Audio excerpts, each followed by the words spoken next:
어떻게 아파서 수술 받으러 올라온 엄마를 이 추위에 3시간 동안 기다리게 해? 네가 그러고도 네 엄마 아들이라고 할 수가 있냐? 천하의 불효막심한 놈아! 그래놓고 수술하는데도 안 와? 아니, 아버지. 사정이 있었잖아요. 그리고 엄마가 무슨 암 수술이라도 한 줄 알겠어요. 고장 무릎 수술이잖아요. 아니, 수술도 말이에요. 왜 굳이 여기서 하신 거예요? 저한테 뭐 자식돌이 해봐라 그런 거예요? 뭐 이 자식아! 아버지는 지난번에 제가 사업자금 좀 부탁했을 때 그렇게 매정하게 거절하셔놓고는 자식돌이 안 한다고 이렇게까지 이 자식 저 자식 해가면서 욕을 하세요. 이런 나쁜 놈이 다 있나? 그래서 달라는 돈 다 안 줬으니까 부모고 뭐고 필요 없다 이거야. 꼭 그런 건 아니지만 저도 서운한 부분이 있다 이거예요. 근데 아버지는 왜 아버지 서운한 것만 가지고 그러시냐는 거죠. 오늘 이야기 속 주인공은 80세 심순열 씨입니다. 그리고 그녀의 남편 조충기 씨와 아들 조병호에 관한 이야기이죠. 심 씨는 나이 들고 몸이 아프니 이제야 알 것 같았습니다.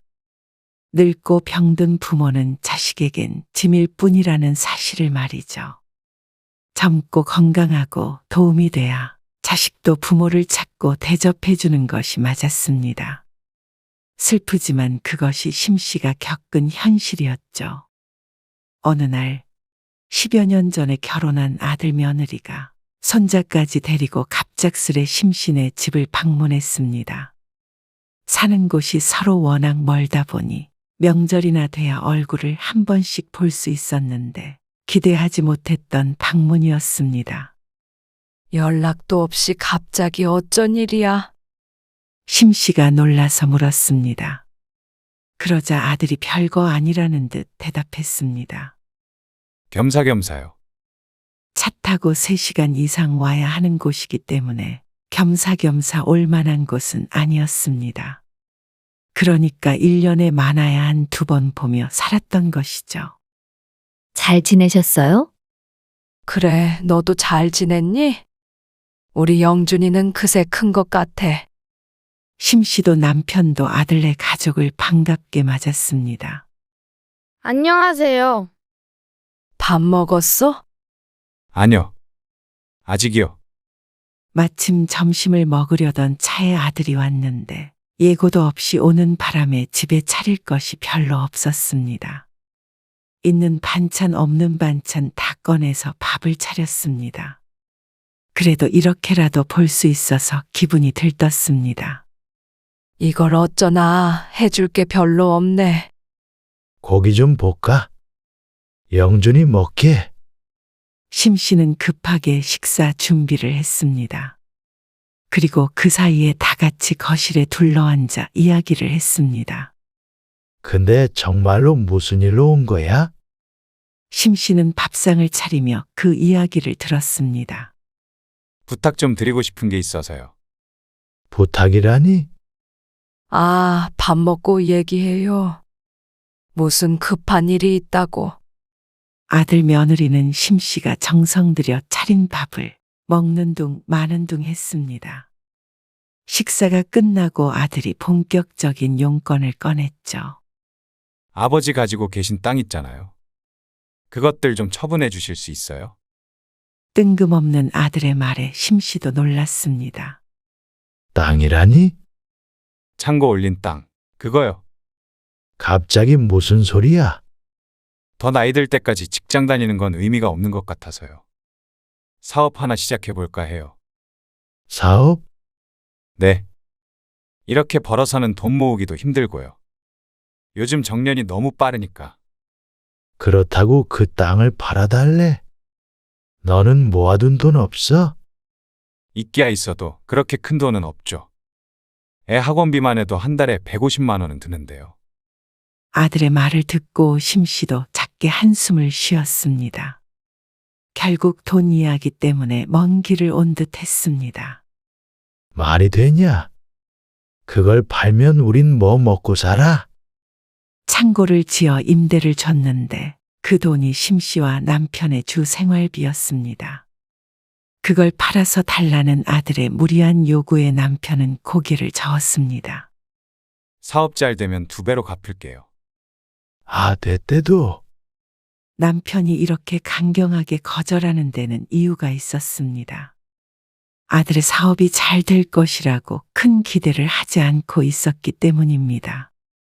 직장에 다니기 전 그리고 다니고 나서부터도 이런저런 사고를 치고 다닌 아들 때문에 모를래야 모를 수가 없었습니다. 그게 안 되면 저희가 살고 있는 집 담보로 대출이라도 좀 받아주시던가요. 그렇게까지 해서 사업이 잘 안 되면 어떡하려고 그래?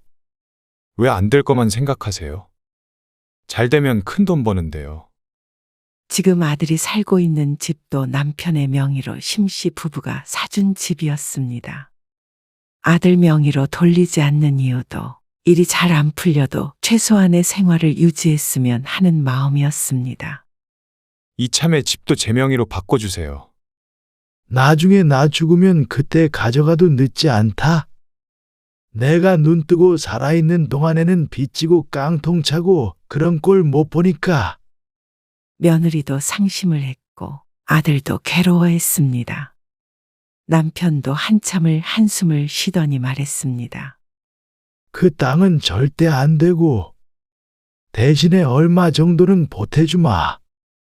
그러자 아들도 표정이 조금은 밝아졌습니다. 대신에 정말 신중히 잘 써라. 제발. 알았냐? 제가 1~2살 먹은 어린애예요? 벌써 10살짜리 자식이 있는 아들이었지만 힘들게 본 늦둥이라 너무 오냐오냐 키워서 그런지 아직도 철이 덜 든 것 같았습니다. 아들은 아예 못 받는 것보다는 낫다고 생각했는지 마지못해 수긍했습니다. 남편이 아들에게 송금을 해주기로 했죠. 아들네 가족은 하룻밤 머물지도 않고 다시 먼 길을 돌아 올라갔습니다. 남편은 아들이 돌아간 뒤에도 심란한 눈치였습니다. 자신도 남편도 벌써 80대이니 아들이 정신 좀 제대로 차리고 살길 바랐습니다. 그런데 그렇게 아들이 돌아간 뒤에 몇 달 되지 않았을 때 심씨는 다시 아들을 만날 기회가 생겼습니다. 그러게 내가 뭘 했어? 진작에 해야 된다고 했잖아. 그런데 꼭 여기서 해야 하는 거예요. 아, 여기 선생님이 유명하대잖아. 그래야 제대로 하지. 심씨는 경기도에 있는 대학병원에 남편과 함께 들렸다가 내려가는 길이었습니다. 무릎 수술을 위한 날짜를 잡고서 말이죠. 그래도 굳이 이렇게 먼 데서 해요. 코앞에 병원도 있잖아. 병원 근처에 살고 있는 아들을 언급하는 남편. 무슨 큰 병도 아니고 수술에도 부르지 말아요. 당신도 있는데 번잡스럽게 여러 사람 왔다 갔다 할 필요도 없지. 심씨가 투덜거렸습니다. 설령 이곳에서 수술을 한다고 하더라도 남편과 함께 조용히 왔다 갈 생각이었습니다. 하지만 심씨의 계획대로 일이 흘러가지는 않았습니다. 아이고, 이게 무슨 일이야. 심씨의 수술을 며칠 앞두고 남편이 급성췌장염으로 갑작스럽게 입원을 하게 됐습니다. 내가 얘기를 해서 주말에 퇴원하도록 해볼게. 당신이 의사예요? 월요일에 퇴원하라잖아요. 심씨의 수술은 화요일이었고 월요일에 입원하기로 되어 있었습니다. 차라리 내 수술을 미뤄요. 여태 기다렸는데 뭘 미뤄? 큰 병도 아니니까. 안 와도 큰 병 아니야. 내가 퇴원하자마자 올라갈 테니까 당신은 일요일에 가서 병원에서 하룻밤 자고 월요일에 병원에 같이 가. 심씨는 괜히 아들네 집에서 신세를 져야 하는 게 싫었습니다. 차라리 병원 근처 아무 데서나 하룻밤 잘게요. 원래 남편과 올라가면 그렇게 하기로 약속이 되어 있었습니다. 하지만 남편은 혼자 있을 심씨가 걱정이 된 모양인지 아들에게 전화를 걸었습니다. 그러자 아들도 알았다고 했죠. 정말 뭐하러 그래요. 영준이 엄마도 불편하지. 아, 고작 하룻밤인데 아픈 엄마 하루도 못 재워줘. 괜히 민폐 끼칠까봐 그렇죠. 그것도 싫다 그러면 우리 아들 하지 말아야지. 그리고 일요일 아침 일찍 심 씨는 집을 나설 채비를 했습니다. 첫 차를 타고 가려면 해가 뜨기 전에 집을 나서야 했습니다. 남편은 잠도 안 자고 있는지 심 씨에게 전화를 했습니다. 추우니까 옷 단단히 껴입고 가. 알았어? 알았어요. 병호한테는 지금 출발한다고 전화하고. 지금 시간이 몇 시인데? 버스 타고 전화해도 돼요. 어젯밤에 통화했어요. 알았어. 심 씨는 고속버스를 타고 경기도로 향했습니다. 그리고 아들이 일어날 만한 시간이 됐을 때 아들에게 전화를 걸었습니다. 출발하셨어요? 진작에 했지. 버스로는 몇 시간 걸린댔죠? 3시간 반 정도 걸리는데 지금 밖에 눈이 엄청 온다. 아침부터 조금씩 눈이 내리더니 지금은 제법 굵어진 눈발이 날리고 있었습니다. 해가 떴는데도 아직도 어둑어둑했습니다. 그래서 조금 더 걸릴 것 같아. 그리고 심 씨의 말대로 버스는 도로 위를 천천히 달려갔습니다. 그래서 진작에 도착해야 하는 시간을 지나쳐 점심시간을 훌쩍 넘겨 도착했습니다. 거진 5시간 정도 버스에 갇혀 있었던 것 같았죠. 터미널에서 택시를 타고 아들네 집으로 가려는데 어쩐 일인지 아들이 전화를 받지 않았습니다. 남편에게 전화를 걸었더니 그냥 택시를 타라고 했습니다. 어차피 주소도 알고 있으니까 택시 타고 초인종 누르면 되지, 뭐. 근데 여기 사람은 많은데 다니는 택시가 많지가 않네. 날씨가 너무 안 좋아서 그런 것 같아요. 폭설이 내리고 있어서 교통이 마비된 것 같았습니다. 너도 나도 택시를 찾아대는 통에 심 씨는 한참 걸려서 겨우 택시를 타고 아들네로 갈 수 있었습니다. 택시도 거북이처럼 느린 속도로 도로를 기어갔습니다. 본래는 가까운 거리였지만 시간도 오래 걸렸고 택시비도 많이 나왔습니다. 그런데 모든 문제는 택시에서 내린 뒤에 시작이 되었습니다. 얼마 안 돼서 택시를 그냥 보낸 것을 후회했죠. 한적한 빌라 단지에 도착했는데 하필이면 아들네 빌라에는 1층 공동현관에도 비밀번호 키가 있었습니다. 그리고 아들은 여전히 전화를 받지 않았습니다. 기계에 적힌 대로 눌러 아들이 사는 302호에 호출을 했지만 아무도 응답하지 않았습니다. 다시 한번 누르려는데 손가락이 얼어서 제대로 누르기도 힘들었습니다. 심 씨의 호흡을 따라 입에서는 하얀 숨이 뿜어나왔습니다. 그 숨결마저도 얼어버릴 듯한 강추위였습니다. 심 씨는 호출키를 다시 한번 누르려던 것을 멈추고 얼어붙은 손을 입김으로 녹였습니다. 이상했습니다. 아침에 아들에게 조금 늦을 수도 있겠다고는 했지만 택시 타고 이동하는 것도 늦는 바람에 약속 시간을 이미 훌쩍 넘긴 상태였습니다. 아무래도 집에 아무도 없는 듯 했습니다. 며느리에게도 전화를 걸었지만 작정한 듯 전화를 받지 않았습니다. 너무 춥기도 했고 무릎이 쿡쿡 쑤셔서 계속 서서 기다릴 수는 없을 것 같았습니다. 때마침 남편에게서 전화가 왔습니다. 만났어? 아니요, 계속 전화를 안 받아서 1층에서 벨을 눌러도 대답이 없네요. 어디 갔는가 본데. 뭐? 터미널로 데리러 오지는 못할 망정. 멀리서 엄마가 온다는데 말도 없이 어딜 가? 그러게요. 아까 오전에 버스에서 통화했을 땐 그런 말 없었는데. 그럼 추운데 거기서 기다리게. 안 그래도 어디 좀 들어가려고요. 다리도 아프네. 당신 점심밥도 못 먹었잖아. 식당이라도 들어가. 알았어요.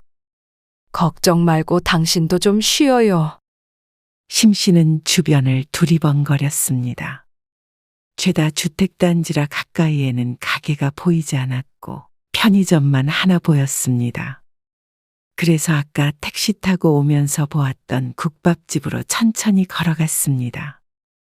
그때 칼바람이 불며 심 씨의 머리칼을 흐트려 놨습니다. 아이고, 심 씨는 옷을 좀 더 단단히 여미며 식당으로 향했습니다. 바닥도 미끄러워 넘어지지 않게 조심하면서 걸으니 한참 걸렸죠. 어서 오세요. 돼지국밥 한 그릇 주세요. 따뜻한 식당에 들어오자 살 것 같았습니다. 얼어붙은 귀가 녹으며 쑤시는 느낌이 들었습니다.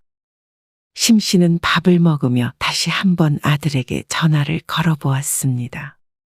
하지만 결과는 같았습니다. 밥을 다 비우고 나서도 마찬가지였습니다. 다 드신 거죠? 식당 주인은 심 씨의 빈 밥그릇을 보더니 상을 치우겠다며 쟁반을 가져왔습니다. 아무래도 여기서 기다리지는 못할 듯해서 먹은 것을 계산하고 다시 밖으로 나왔습니다. 그러자 영하의 날씨가 다시금 심 씨를 반겼죠. 심 씨는 어쩔 수 없이 아들의 집이 있는 곳으로 걸음을 옮겼습니다. 그곳에 편의점이 있었으니 들어가서 기다리기로 했습니다. 그래도 근처에 식당이나 편의점이 있어서 다행이었습니다. 시골에 있는 자신의 동네를 떠올린 심 씨는 긍정적으로 생각하기로 했습니다. 편의점 안에는 작은 테이블이 2개 있었습니다. 그래서 심 씨는 따뜻하게 데워진 음료수를 한 병 사서 앉아 있었습니다.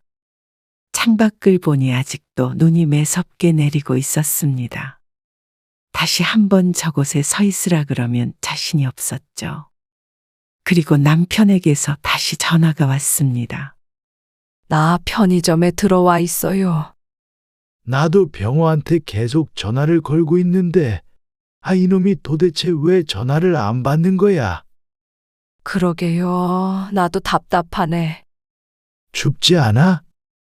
편의점 안은 따뜻해요. 걱정 말고 있어요. 곧 오겠지. 정 안 오는 것 같으면 차라리 그냥 택시를 타고 병원 근처로 가. 아이고, 택시도 거의 안 다니고 지금 기다리면 언젠간 집에 오겠죠. 남편의 심 씨의 말을 듣고 혀를 찼습니다. 연락되면 나한테 바로 전화해. 그렇게 전화를 끊고도 한참을 기다렸습니다. 카운터의 주인으로 보이는 사람이 앉아 있어 눈치가 보였습니다. 그래서 중간에 일어나 빵과 음료수도 한 번 더 샀습니다. 하지만 그렇게 기다린 시간이 1시간이 넘어가자 다른 손님이 몇 명 들어왔습니다. 컵라면을 먹으려는지 뜨거운 물을 받고 있었습니다. 보아하니 혼자 앉아서 자리를 차지하는 게 민폐일 듯 했습니다. 실제로 주인도 자꾸 심 씨를 힐끔거리기 시작했고 말이죠. 아이고, 큰일이네.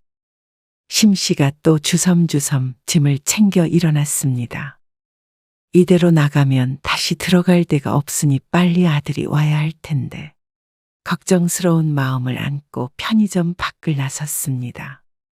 그리고 아들네 집 건물 앞에 서서 발을 동동 굴렀습니다. 너무 추워서 몸이라도 좀 움직여야 할 것 같은데 무릎이 쑤셔서 거의 제자리에서 움찔거리는 정도였습니다. 1층이 주차장이라 기둥 뒤에 기대어 바람을 조금이나마 맞고 서 있었습니다. 하도 춥고 힘드니 시간이 한참 지난 것 같은데 시계를 보면 겨우 5분 10분이 지나 있었습니다. 그런데 더 이상 못 기다리겠다 생각이 들 때쯤 심 씨의 휴대폰이 울렸습니다. 아들이었습니다. 엄마, 제가 정신이 없어서 연락을 못 드렸어요. 지금 장모님 때문에 잠깐 처갓집에 와 있거든요. 응급실에 가셔서. 뭐? 많이 편찮으시니? 나중에 말씀드릴게요. 제가 비밀번호 문자로 보내드릴 테니까 들어가 계세요. 아들은 다급해 보이는 목소리로 이따가 연락하겠다는 말을 남기고 전화를 끊어버렸습니다. 무슨 큰일이 났나? 심 씨는 중얼거리다가 퍼뜩 메시지를 확인했습니다.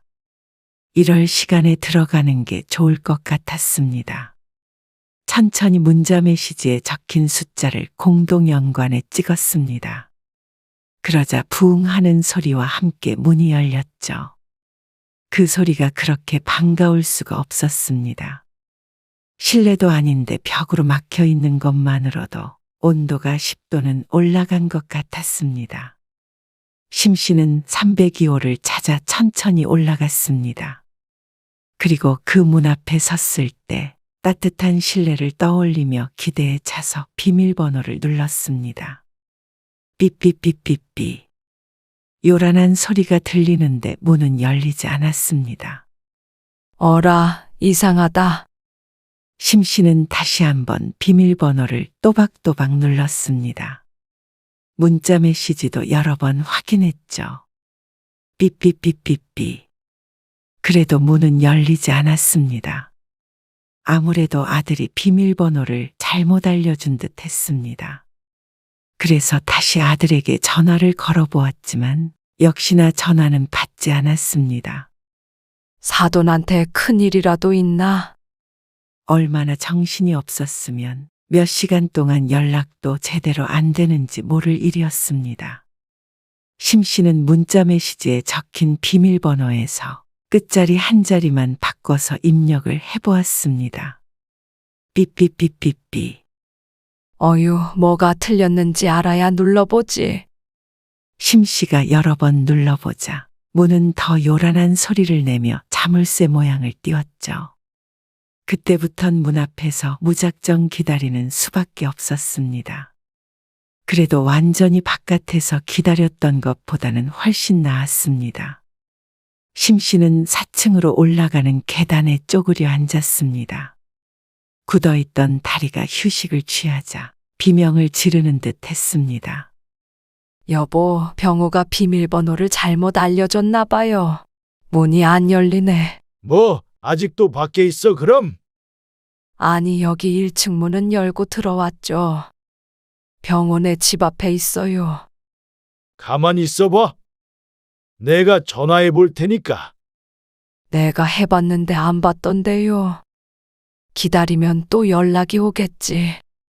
아니 도대체 몇 시간째야? 그놈은 정신이 있는 거야 없는 거야? 영준이 엄마도 전화 안 받잖아. 남편이 화가 단단히 난 듯 했습니다. 심 씨가 그런 남편을 진정시켰습니다. 아, 그래도 여기 안에 들어오니까 따뜻해요. 계단에 앉아 있으니까 기다려봐요. 지금 바깥이 영하 몇 도인 줄이나 알아? 한파주의보가 떴는데 몇 시간 동안 그렇게 바깥에서 떨고 있어. 내가 병호 이 정신 나간 자식을 가만두나 봐라. 밥도 먹고 편의점도 가고 했는데요, 뭘. 아무튼간 병호한테는 내가 전화해 볼 테니까 당신은 좀 진정해요. 당신도 입원해 있으면서 나를 걱정해요. 남편은 답답하다는 듯 한참 잔소리를 했습니다. 얼른 택시 타고 다른 데라도 가 있어. 택시가 없다니까 그러네. 그럼 식당에 가서 국밥이라도 한 그릇 시켜놓고 기다리던가. 미련하게 왜 거기서 그러고 있어? 알아서 잘하겠다더니 그게 뭐야? 멀리 있는 남편이 애가 타는 듯 화를 냈습니다. 알았어요. 그렇게 할 테니까 화내지 말고 있어요. 심 씨는 전화를 끊었습니다. 생각해보니 남편의 말대로 하는 게 나을 듯 했습니다. 뭐라도 주문하면 눈치가 안 보이겠다 싶었습니다. 그렇게 5분 정도 더 있다가 남편의 말대로 하기 위해서 엉덩이를 때렸는데 아들에게서 전화가 왔습니다. 아, 엄마. 비밀번호 제대로 누른 거 맞아요? 심 씨가 어떤 상황에 있는지 아는 듯 했습니다. 아버지가 전화해서 욕하고 난리가 났어요. 제대로 눌렀는데 안 열린다. 확인해보니 중간에 한 자리가 5인데 6이라고 적혀 있었습니다. 들어가 계세요.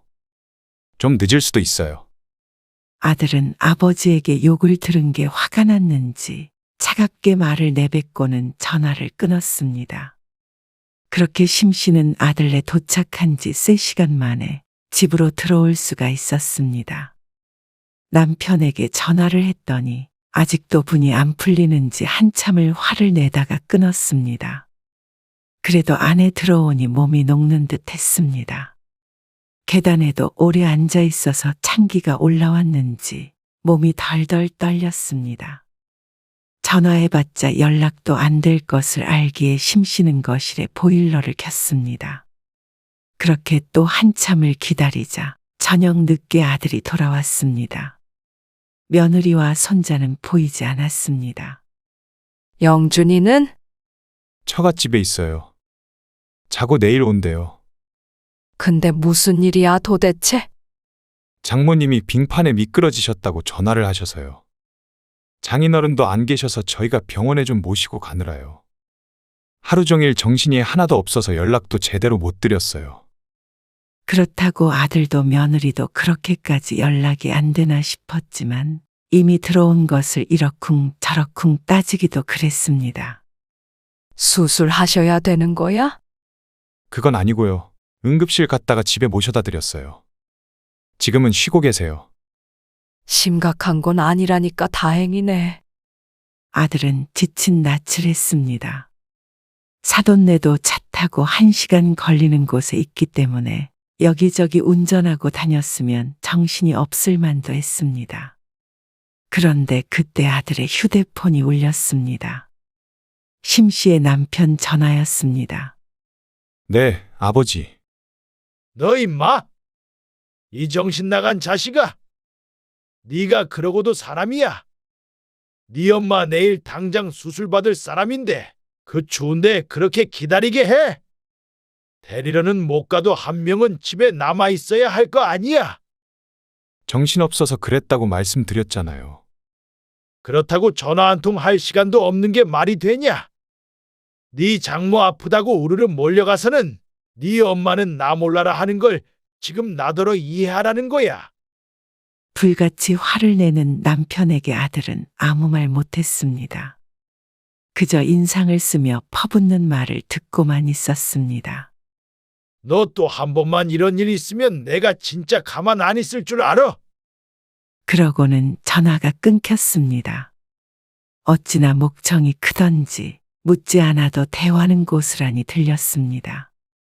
전화를 끊자 아들은 심 씨에게 화를 냈습니다. 엄마는 어디 좀 들어가서 기다리셔야지. 왜 미련하게 밖에서 그러고 계셨던 거예요? 제가 이 나이에 아버지한테 이런 말까지 들어야겠어요. 식당에도 들어가 봤고 편의점도 들어가서 기다렸는데 어떻게 계속 그렇게 있니? 어머니 병원 가신다고 해서 저도 배려하는 마음에 우리 집으로 오시라고 한 건데 좋은 일을 하고도 왜 욕을 먹어야 하냐고요. 심 씨는 대답하지 않았습니다. 할 말이 없어서가 아니라 너무 할 말이 많아서 입을 다물어 버렸습니다. 마음 같아서는 아들 집을 뛰쳐나오고 싶었습니다. 하지만 이 밤에 나가봤자 심 씨가 갈 수 있는 곳이 없었습니다. 날이 밝기를 기다려서 아들 출근길에 차를 얻어 타야 했습니다. 이럴 줄 알았으면 수술 날짜를 미뤄서라도 남편이랑 함께 왔어야 했습니다. 며느리 눈치 보여 아들네 오지 않으려고 했던 것인데 며느리가 없어도 아들 눈치를 보느라 숨이 막혔습니다. 아들도 심씨도 일찍 잠자리에 들었습니다. 그리고는 다음 날 아침 일찍 집을 나섰습니다. 심씨는 아들의 차에서 내려 혼자 병원으로 들어갔습니다. 어제 바깥에서 기다렸던 것만 빼면 모든 것이 계획대로 됐는데 왜 이리 서글픈 기분이 드는지 몰랐습니다. 아마 어제 그 난리를 친 이유가 아들의 처갓집 때문인 것 같기도 했습니다.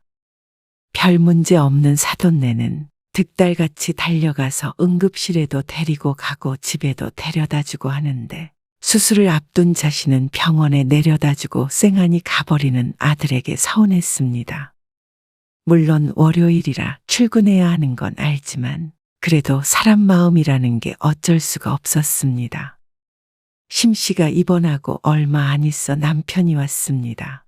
예상보다 훨씬 이른 시간이었습니다. 퇴원하자마자 바로 올라왔다는 남편.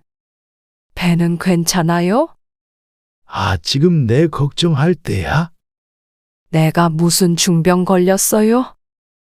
호들갑을 떠는 남편 때문에 도리어 웃음이 나왔습니다. 나이 드니 자식보다는 남편이 최고라는 사실이 어쩐지 실감이 났습니다. 그리고 다음날 심 씨는 무릎 수술을 했고 아들은 오지 않았습니다. 그런 아들에게 남편은 또다시 크게 화를 냈습니다. 네가 그러고도 네 엄마 아들이라고 할 수가 있냐? 천하의 불효막심한 놈아! 아니, 아버지. 엄마가 무슨 암 수술이라도 한 줄 알겠어요. 무릎 수술이잖아요. 뭐 디스크 수술 같은 거 했다고 식구들 전부 가고 그래요? 너는 그래도 와야 하는 거 아니냐? 먼 곳도 아니고 차 타면 금방 오는 곳인데. 아니, 그저께부터 정말 왜 그러세요? 저 지금 퇴근했어요. 하루 종일 일한 사람한테 왜 고함을 치세요? 퇴근하고 잠깐 들리는 것도 못해. 아들이 피곤하다는 듯 대꾸했습니다. 아니, 수술도 말이에요. 왜 굳이 여기서 하신 거예요? 저한테 뭐 자식돌이 해봐라 그런 거예요? 뭐 이 자식아? 아버지는 지난번에 제가 사업자금 좀 부탁했을 때 그렇게 매정하게 거절하셔놓고는 자식돌이 안 한다고 이렇게까지 이 자식 저 자식 해가면서 욕을 하세요. 심 씨가 통화하고 있는 남편을 말렸습니다. 곧 뒷목이라도 잡을 듯 했습니다. 얼마나 분노가 치미는지 남편의 얼굴이 새빨개졌습니다. 이런 나쁜 놈이 다 있나? 그래서 달라는 돈 다 안 줬으니까 부모고 뭐고 필요 없다 이거야. 꼭 그런 건 아니지만 저도 서운한 부분이 있다 이거예요. 근데 아버지는 왜 아버지 서운한 것만 가지고 그러시냐는 거죠. 너 그럴 거면 지난번에 보내준 돈 다시 내놔라. 네? 돈 가지고 치사하게 그러지 마세요. 어차피 아버지 돌아가시면 다 제 거라면서요. 오라, 네가 그래서 이렇게 부모를 막대먹게 취급하는구나. 어차피 고깔 늙은이들 비위 맞출 필요 없다 이거지. 남편의 말도 틀린 말이 아니었습니다. 집 사주고 돈 줄 땐 잘하더니 죽을 때 가져가라는 말에 안면몰수 해버리는 게 딱 남편이 한 말이 맞았습니다. 그 정도까진 생각하지 않았지만 어차피 아버지가 땅 팔아주실 생각도 없으시면 저희도 자식 노릇을 아버지 입맛에 맞게 잘할 자신은 없네요. 나중에는 남편이 말도 제대로 잊지 못했습니다. 그만큼 충격이 컸습니다. 심 씨도 마찬가지였습니다. 남편을 말리고는 있지만 아들의 말에 속은 문드러지는 중이었습니다. 이런 미련한 놈아! 이미 돈 받았으니까 이렇게 해도 된다고 생각하냐? 참 생각이 짧다. 준 걸 뺏을 거라는 생각은 못하냐? 이미 준 돈을 어떻게 뺏어가시려고요? 그 돈은 길에 버린 셈 쳐버리면 된다. 그런데 너희 살고 있는 그 집은 내 것 아니냐? 심 씨도 정신이 번쩍 들었습니다. 그 생각은 하지 못했는지 아들도 깜짝 놀랐습니다. 뭐라고요? 집이요? 지금 집을 뺏어가 버리신다는 거예요? 너 같은 놈은 내 자식도 아니야. 내 자식도 아닌 놈한테 내 집에서 살게 하고 싶은 마음은 눈꼽만큼도 없다. 그러니까 올겨울 지나가기 전에 짐 다 빼라. 장난치시는 거죠? 지금 아버지, 손자까지 다 길거리에 내쫓으시는 거예요. 지난번에 준 돈으로 월세라도 가면 되잖냐. 그걸 손자한테 주는 마지막 선물이라고 여겨라. 안 나갈 시에는 법적으로 조치할 테니까 그런 줄 알고. 아버지, 아버지라고 부르지도 마. 남편은 씩씩대며 전화를 끊어버렸습니다. 심 씨도 남편도 눈시울이 붉어졌습니다. 진짜로 쫓아내게요? 왜 못해? 한두 살 먹은 어린애들도 아니고 지들 앞가림 지들이 알아서 하면서 살겠지. 그 정도도 각오가 안 됐으면 부모한테 그렇게 하면 안 되지. 나쁜 놈이 자식이야, 아주. 말은 거칠게 하지만 남편의 마음에도 깊은 상처가 생긴 듯 했습니다. 다른 때 같았으면 그래도 하나밖에 없는 자식인데 그러지 맙시다 하고 말렸을 심씨도 적극적으로 남편을 말리지 않았습니다. 이틀 뒤 심씨는 퇴원을 해서 남편과 함께 내려갔고 아들에게서는 계속해서 전화가 왔습니다. 심씨가 전화를 받지 않자 문자 메시지도 보냈습니다. 아버지가 진심은 아니죠 하며 말이죠. 그것조차 답장하지 않았습니다. 애가 달았는지 집으로도 찾아왔지만 남편이 서슬퍼런 눈을 하고선 문도 열어주지 말라고 하는 바람에 아들도 한참을 밖에서 기다리다 되돌아가기도 했습니다. 그리고 얼마 뒤엔 정말로 변호사를 통해서 아들에게 명도 소송 내용 증명을 보냈습니다. 소송을 걸겠다는 서류를 보내자 아들은 짐을 빼겠다며 심씨에게 연락을 했습니다. 그래서 심씨는 아들의 전화를 받아주었습니다. 엄마, 죄송해요. 침울한 아들의 말에 심씨도 가슴이 아팠습니다. 정말로 진심으로 미안한 마음이 들었는지 아니면 이제는 우리가 죽어도 유산 한 푼 못 받겠구나 싶어서 그랬는지는 모를 일이었습니다. 그리고 그런 아들의 마음을 의심하게 된 현실이 슬펐습니다. 그래. 나가서도 열심히 잘 살아봐라. 아버지한테 말씀 좀 잘해주세요. 그러면 마음을 돌리실 수도 있잖아요. 그건 나는 모르는 일이야. 그리고 내용 증명 보낸 건 엄마가 변호사한테 전화한 거니까 나한테 이럴 것 없다.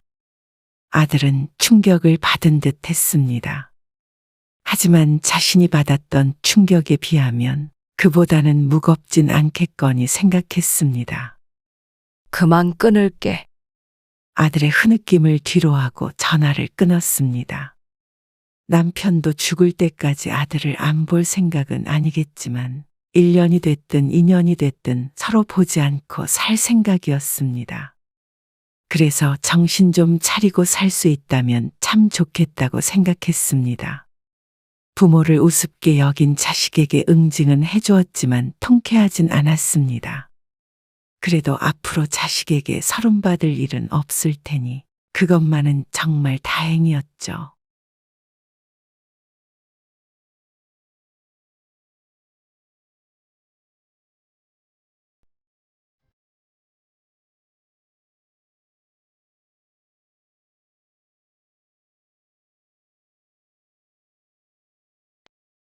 도대체 요즘에 왜 그러세요? 지금 저랑 연이라도 끊자는 거예요. 연을 왜 끊어? 그렇잖아요. 지금 하고 계신 행동들이. 사람 기다리게 해놓고 갑자기 못 오신다 그러면 어떡해요? 그러면 진작에 좀 알려주시던가요. 아니, 노망이라도 나신 거예요?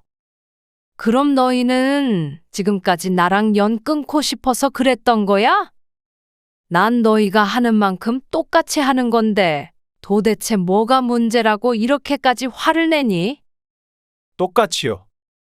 집에는 못 오게 하고 오겠다고 했다가 오지 않고 아무 때나 찾아와서 밥 얻어먹고 손님 대접 받으면서 손 하나 까딱 안 하고 기억 안 나? 너는 정말 나랑 연 끊으려고 그런 거야? 지금 그렇게 화를 낸다면 엄마도 똑같은 기분이었다는 걸 알아야지. 너희한테는 당연한 일이 왜 엄마는 하면 안 돼? 오늘 이야기 속 주인공은 66세 정희숙 씨입니다. 그리고 그녀의 아들 36세 김주환과 며느리에 관한 이야기입니다. 나이 들어보니 자식은 되고 부모는 안 되는 것들이 세상에 참 많습니다. 그런 것에 일일이 의미를 두면 손해보는 것은 결국 부모입니다. 정 씨도 그것을 알고 있지만 남편 없이 키운 아들이 결혼 뒤에 얼마나 부모에게 모질어질 수 있는지 깨닫게 된 정 씨는 자식이 하는 것처럼 부모도 할 수 있다는 것을 몸소 보여주었습니다. 그런데 그렇게 했더니 모순적이게도 아들 며느리는 연을 끊자는 거냐며 도리어 화를 냈습니다. 정 씨는 아들 며느리가 자신에게 했던 그대로 해준 것밖에는 한 일이 없었습니다. 그리고 이 모든 일들은 아들이 결혼한 뒤에 일어났습니다. 그러니까 불과 몇 년 되지 않은 최근의 일입니다. 일찍이 남편을 떠나보내고 어린 아들을 홀로 키운 정 씨. 힘들게 공부시켜 결국엔 좋은 직장에 들어갈 때까지 뒷바라지했습니다. 그러고 몇 년 있으니 아들은 결혼을 하겠다며 며느리를 데리고 왔죠. 그때가 아들이 33일 때였습니다. 결혼하기 딱 적당한 나이였죠.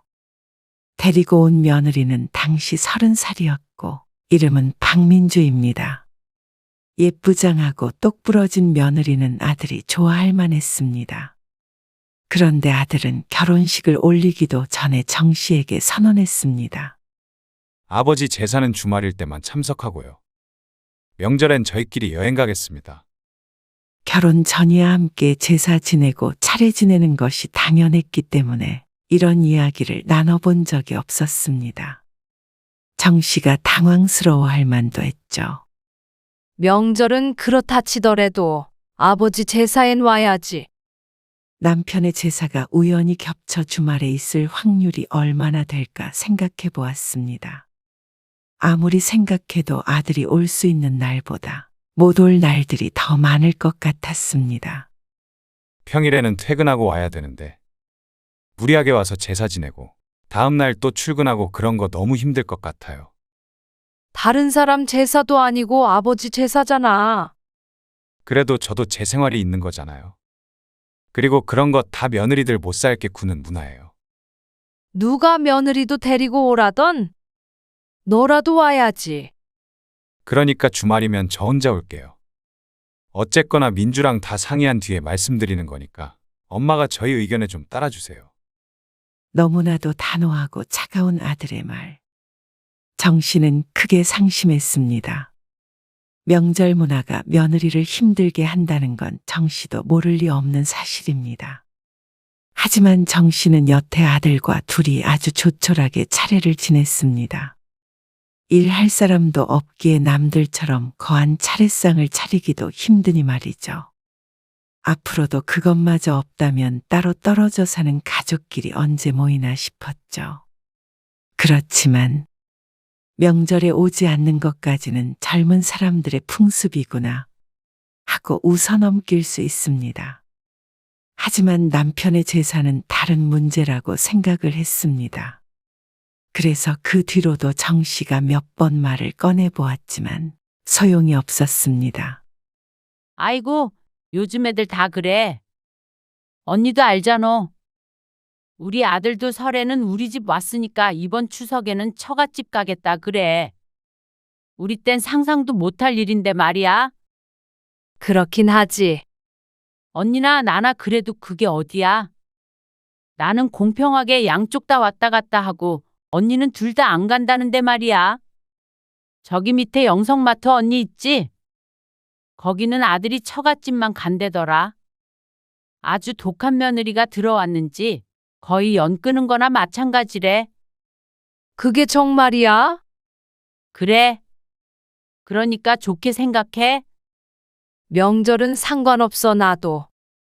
그런데 아빠 제사도 못 온다는 게 너무 서운해. 그건 그렇지. 근데 어쩌겠어. 다 큰 아들 억지로 끌고 올 수도 없는 거고.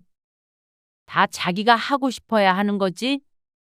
정 씨는 이웃 친구의 말을 듣고 한숨을 길게 내쉬었습니다. 이렇게 서운해봤자 소용없다는 건 알고 있었습니다. 그러니 이웃의 말대로 좋게 생각하는 수밖에요. 그렇게 아들은 결혼을 했습니다. 신혼여행에 다녀와서는 결혼 후 처음으로 정 씨의 집에 방문을 하기로 했습니다. 오후에 오기로 되어 있었지만 정 씨는 이른 아침부터 장을 봐오고 대청소까지 했습니다. 결혼 전에도 한 번 왔었지만 그래도 며느리와 가족이 된 후로는 처음 만나는 것이기 때문에 무척이나 신경이 쓰였습니다. 방바닥에 무릎을 굽히고 앉아 뽀득뽀득 걸레질하고 있자니 힘든 와중에 설레는 기분도 들었습니다. 남편도 외아들, 아들도 외아들, 그리고 정씨 본인도 형제자매가 없어서 다른 가족이 없었습니다. 그러니 새로 생긴 가족이 반가울 수밖에 없었죠. 이제 오나 저제 오나 목이 빠져라 기다렸습니다. 그리고 오후 3시쯤이 되었을 때 삐삐삐하고 비밀번호를 치는 소리가 들렸습니다. 아들이 도착한 모양이었습니다. 괜스레 소파 위에 올려있는 방석에 각을 맞추던 정씨가 퍼뜩 일어나 현관으로 향했습니다. 엄마, 저희 왔어요. 아들이 목소리가 무척 반가웠습니다. 안녕하세요. 아들도 며느리도 여행 가서 푹 쉬다 와서 그런지 결혼해서 행복해서 그런지 얼굴 빛이 좋아 보였습니다.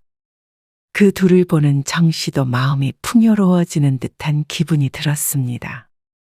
오느라 고생 많았네. 음료수를 마시며 앉아서 이야기를 좀 나누다가 정씨가 먼저 자리에서 일어났습니다.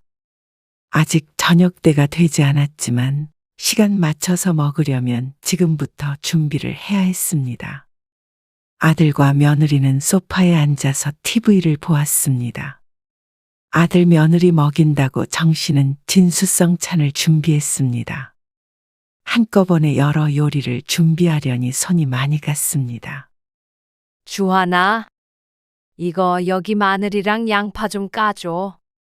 아들이 식탁으로 와 정씨를 돕는데 며느리는 그대로 소파에 앉아 있었습니다.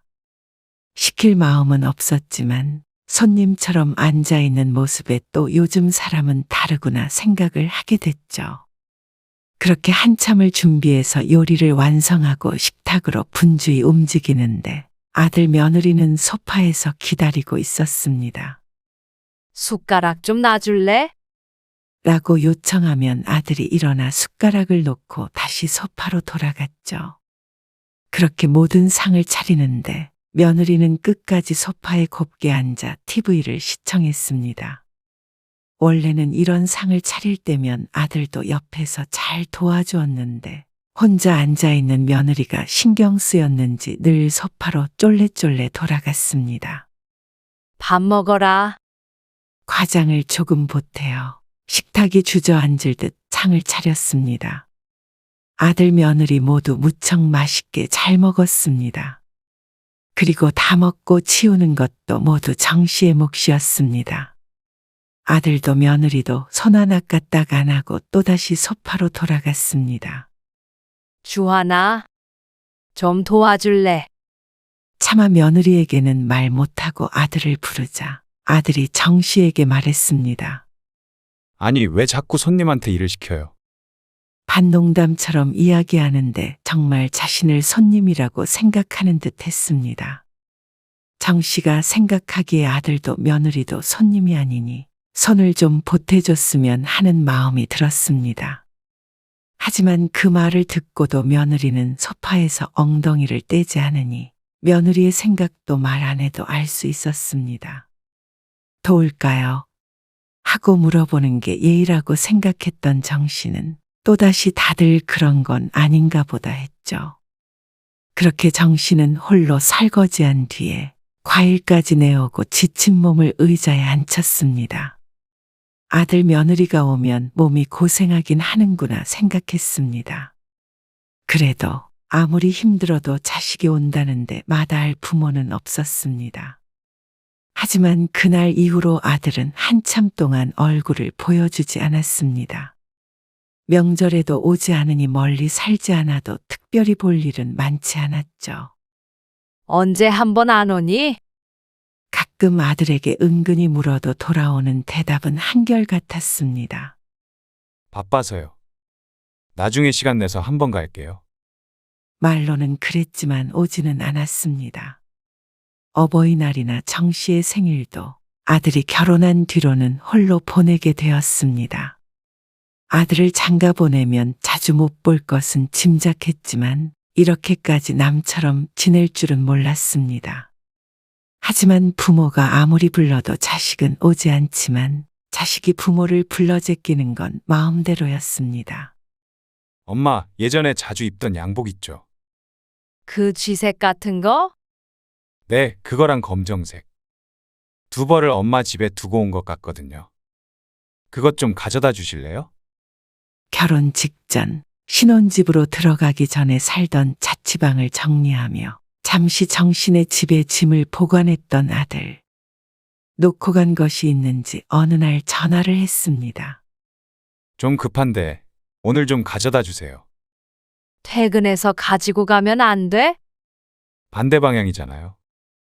오늘 좀 늦게 끝나서요. 오늘은 아들도 며느리도 일이 늦게 끝난다며 부탁했습니다. 그래서 정 씨가 아들 퇴근 시간에 맞춰 가져다 주기로 했습니다. 그날 밤 정 씨가 아들의 신혼집으로 향했습니다. 그리고 이것이 정 씨가 아들네 집에 처음으로 방문하는 것이었죠. 아들이 일러준 시간에 맞춰서 양복 두 벌을 들고 아들네 아파트에 도착했습니다.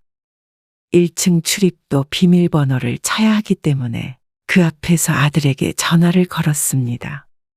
지금 도착했는데 밑에 문을 열어줘야겠는데? 그러자 아들이 난감한 말투로 대답했습니다. 어쩌죠? 지금 일이 좀 덜 끝났어요. 뭐? 그럼 언제 와? 금방 끝내고 갈게요. 조금만 기다려 주세요. 아들 직장과 집이 멀지는 않기에 기다리기로 한 정 씨.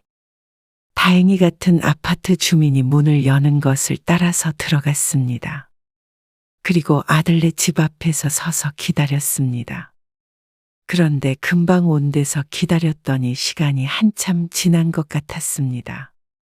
며느리도 어쩐 일인지 오지 않고 말이죠. 결국 기다리다 지친 정 씨가 다시 아들에게 전화를 걸었습니다. 더 늦을 것 같으면 그냥 비밀번호를 알려줘. 안에다가 넣어둘 테니까. 그러자 아들이 망설였습니다. 그래도 비밀번호는 좀. 말끝을 흐리는 아들이 어처구니가 없었습니다. 그러면 한없이 이렇게 기다리라는 말인가 했습니다. 남도 아니고 엄마한테 비밀번호도 못 알려줘? 내가 또 언제 너희 집에 온다고. 민주가 싫어하죠. 며느리를 들먹이며 계속해서 비밀번호를 알려주지 않는 아들에게 화가 났습니다. 날도 덥고 다리도 아파서 더 이상은 기다릴 수가 없었습니다. 그냥 문 앞에 두고 갈게. 바닥에요? 그럼 어떡하니? 그러자 아들이 망설이면서 말했습니다.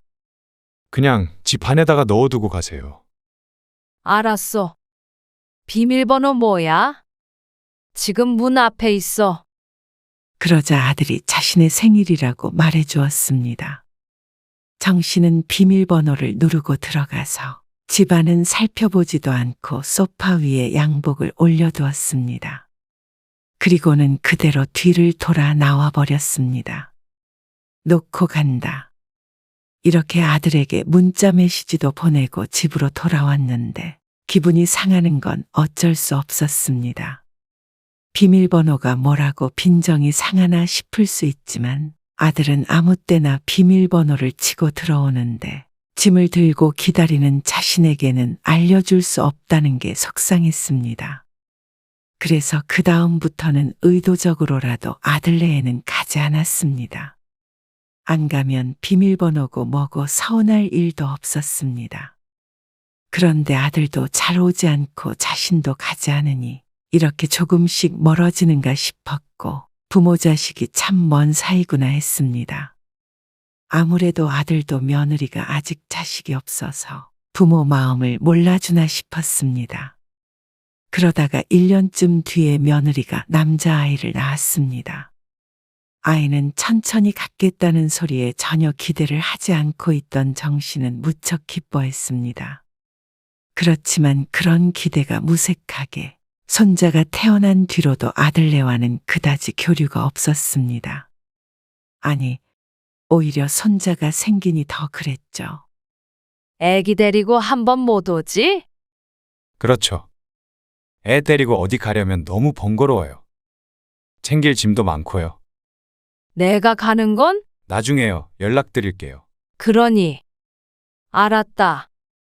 아이가 더 어릴 때도 처갓집에 자주 방문했던 것을 아는 정 씨는 아들에게 또다시 섭섭한 감정이 들었습니다.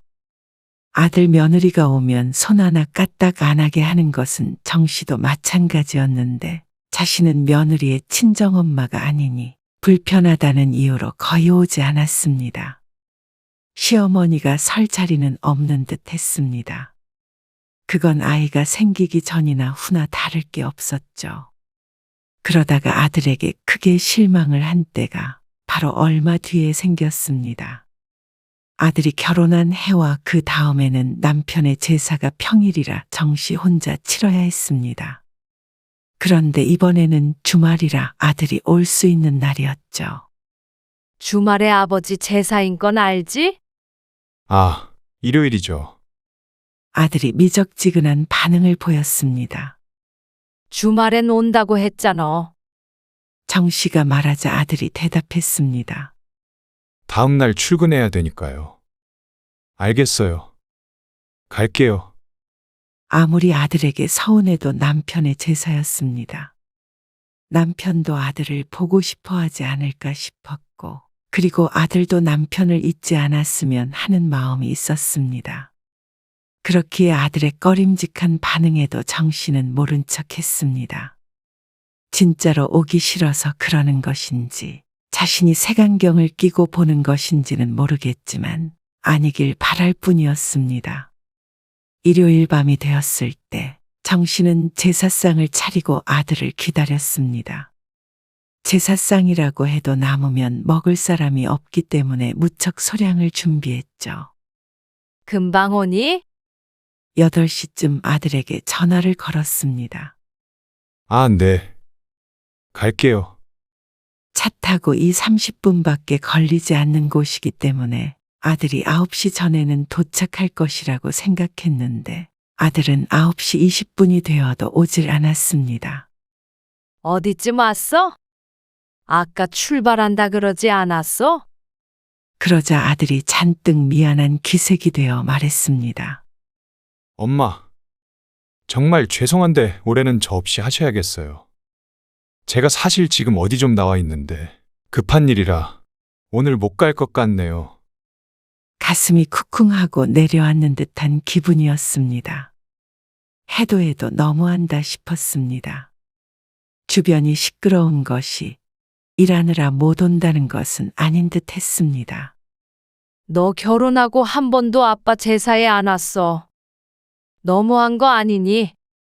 돌아가신 너희 아빠가 통곡을 하시겠다. 다음에 갈게요. 다음? 또 제사가 언제 주말에 있나 인터넷으로 좀 찾아봐야겠네. 정 씨가 언짢은 기분을 숨기지 않고 말하자 아들이 연신 사과했습니다. 정말 죄송해요. 그럼 늦게라도 갈까요? 12시쯤이나. 정 씨는 한숨을 쉬었습니다. 못 온다는데 탓하고 욕한다고 될 문제는 아니었습니다. 됐다. 너 내일 출근해야 되잖아. 다음에 꼭 와라. 남편 제사상을 앞에 두고 아들에게 소리치고 싶지도 않았습니다. 아들은 다시 한번 미안하다며 전화를 끊었는데 눈물이 새어나올 것 같았습니다. 아들을 결혼시키면서 정작 아들을 떠나보낼 마음의 준비는 제대로 하지 못했던 것 같았습니다. 이제서야 정말로 실감이 났습니다. 마음 편해지는 길은 정 씨도 이제 아들에게 신경을 끄는 것이었습니다. 하지만 어리석은 줄 알지만 그럼에도 자식 일이라면 쉽게 외면하지 못하는 것이 부모 마음이었습니다. 누군가 미련하다고 손가락질해도 어쩔 수 없었습니다. 자기 자식 문제라면 어느 누구도 쉽게 손가락질 할 수 없을 것입니다. 그러니 정 씨는 제사 때 그렇게 눈물을 훔쳤음에도 불구하고 한 달 뒤쯤 또 김치통을 들고 아들네 집 앞에 서 있었습니다. 처갓집에서 꼭 그 김치가 먹고 싶다고 그러고 아들은 도저히 들릴 시간이 안 된다 그러니 집에서 놀고 있는 정씨가 오는 수밖에요. 그런데 아들은 약속 시간을 잊은 것인지 잠시 어딜 나간 것인지 모르겠지만 초인종을 눌러도 나오질 않았습니다. 전화도 받지 않고 말이죠. 정씨도 더는 못 기다리겠다 싶었습니다. 그래서 그냥 문 앞에 두고 가려는데 한층에 내 집이나 있어 조금 신경이 쓰였습니다. 누가 가져갈 수도 있고 복도의 냄새도 날 것 같았습니다. 에이, 모르겠다. 집안에 그냥 놓고 가자.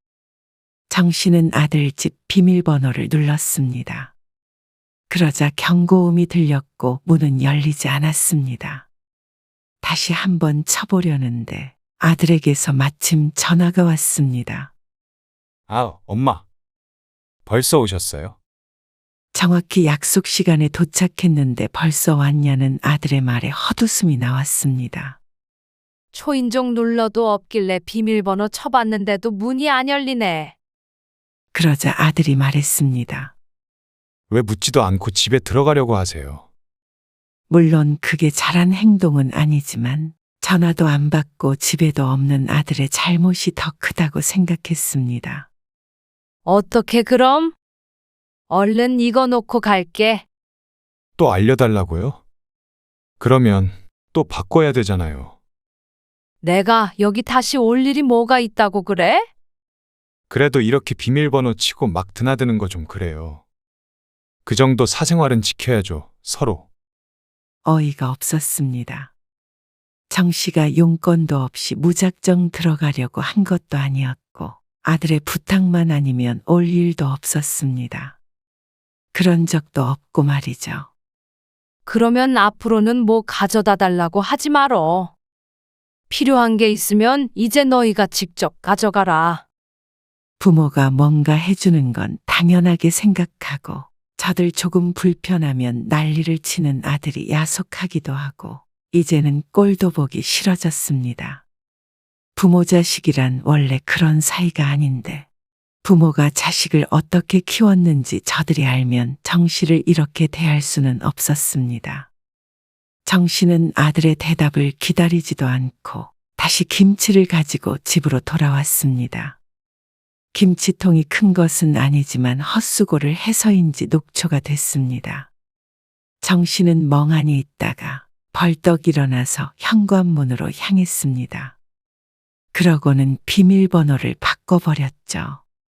다음 날 정씨가 외출했을 때 아들이 정신의 집에 왔는지 전화를 걸어왔습니다. 엄마, 비밀번호 바꾸셨어요? 어떻게 알았어?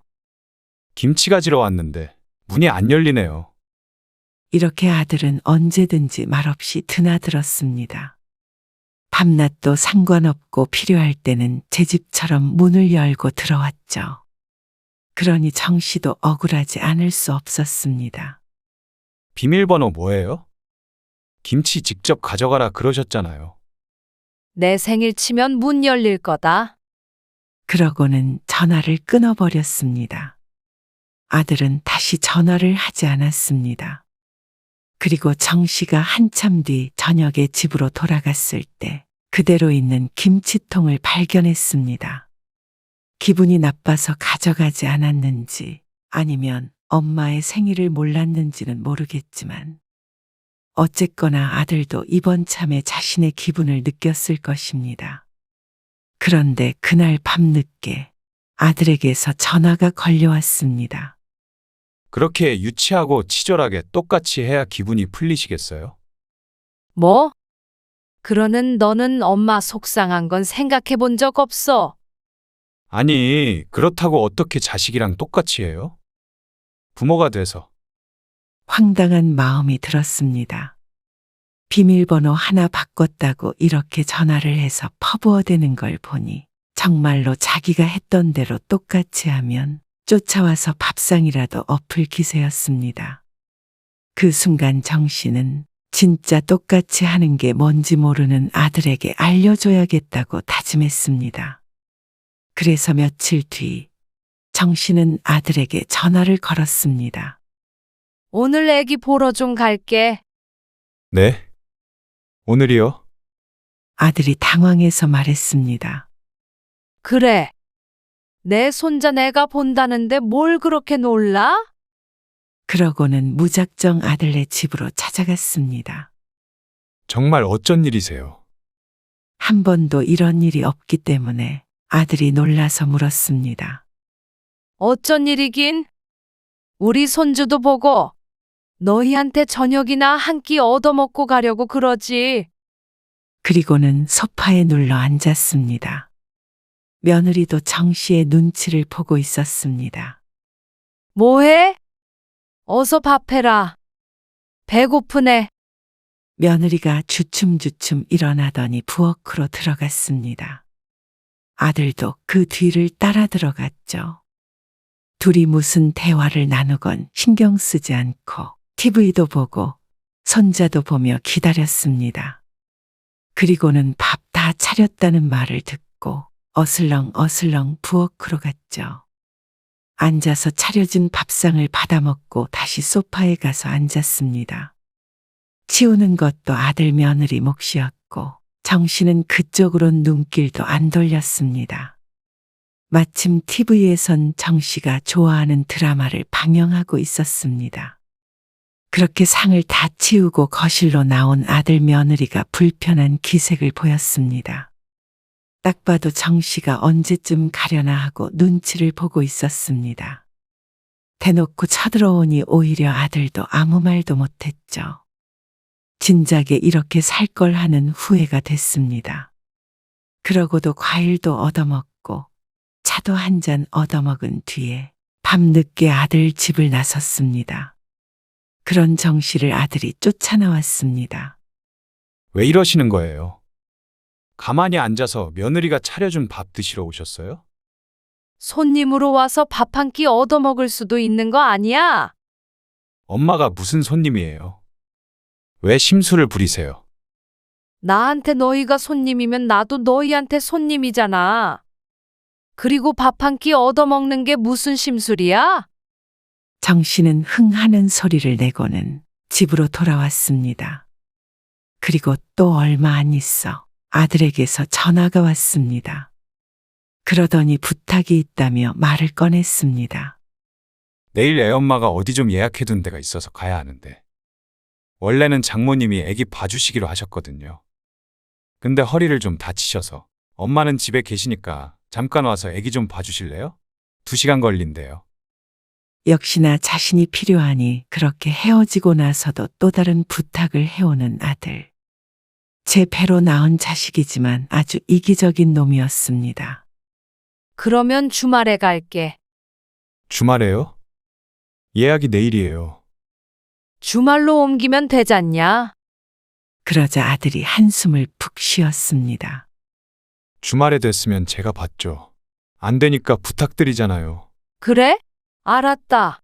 내일 갈게. 알았어요. 그러더니 전화를 끊었습니다. 그리고 다음 날이 되었을 때 아들에게서 전화가 왔습니다. 이제 오셔야죠. 그래. 이제 출발할게. 그렇게 말하고는 정 씨는 소파에 앉아서 TV를 보았습니다. 드라마를 한 편, 2편을 보자 아들에게서 다시 전화가 걸려왔죠. 엄마, 왜 안 오세요? 예약 시간 다 돼간대요. 저 지금 일해야 돼서 이렇게 계속 전화 못해요. 짜증스럽게 말하는 아들에게 정 씨가 여상스럽게 말했습니다. 아이고, 오늘 못 가겠네. 네? 그게 무슨 말씀이세요? 아까 출발하신다면서요. 아, 그게 급한 일이 생겨서 말이야. 그러자 아들이 불같이 화를 냈습니다. 도대체 요즘에 왜 그러세요? 지금 저랑 연이라도 끊자는 거예요. 연을 왜 끊어? 그렇잖아요. 지금 하고 계신 행동들이. 사람 기다리게 해놓고 갑자기 못 오신다 그러면 어떡해요? 그러면 진작에 좀 알려주시던가요. 아버지 제사 때도 급한 일이 있다며 갑자기 못 오겠다고 한 아들이 할 말은 아닌 듯 했습니다. 자신이 당하니 뭐가 그렇게 기분이 나쁜지 분을 참지 못하고 소리쳤습니다. 정 씨는 허하고 어이없는 웃음을 지었습니다. 그럼 너희는 지금까지 나랑 연 끊고 싶어서 그랬던 거야? 너희가 하는 만큼 똑같이 하는 건데 도대체 뭐가 문제라고 이렇게까지 화를 내니? 똑같이요. 비밀번호 바꿔버리고 오겠다고 했다가 오지 않고 아무 때나 찾아와서 밥 얻어먹고 손님 대접 받으면서 손 하나 까딱 안 하고 기억 안 나?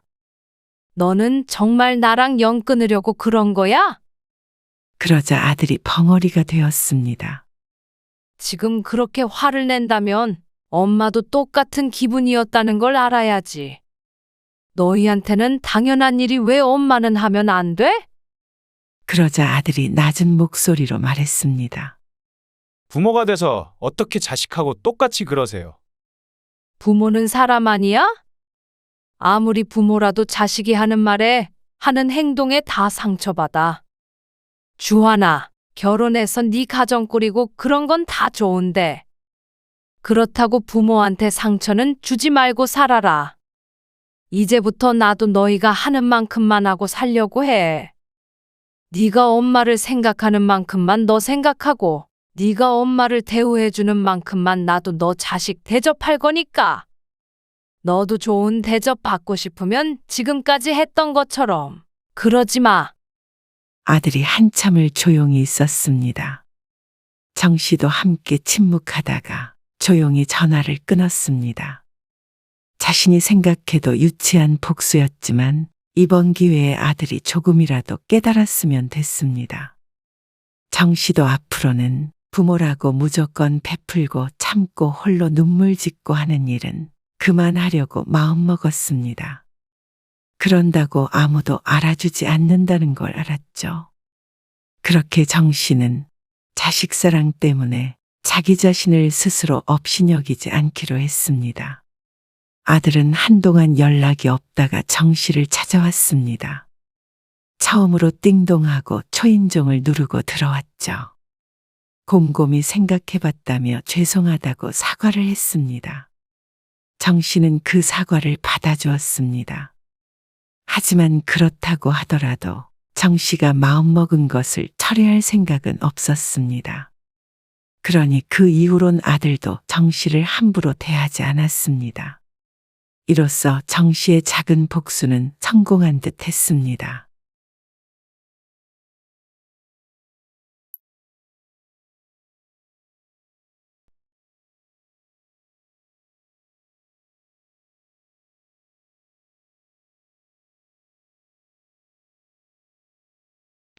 생활비 관리한다고 가져가 놓고 용돈 3만 원씩 탔으라 그러면 누가 좋다고 해?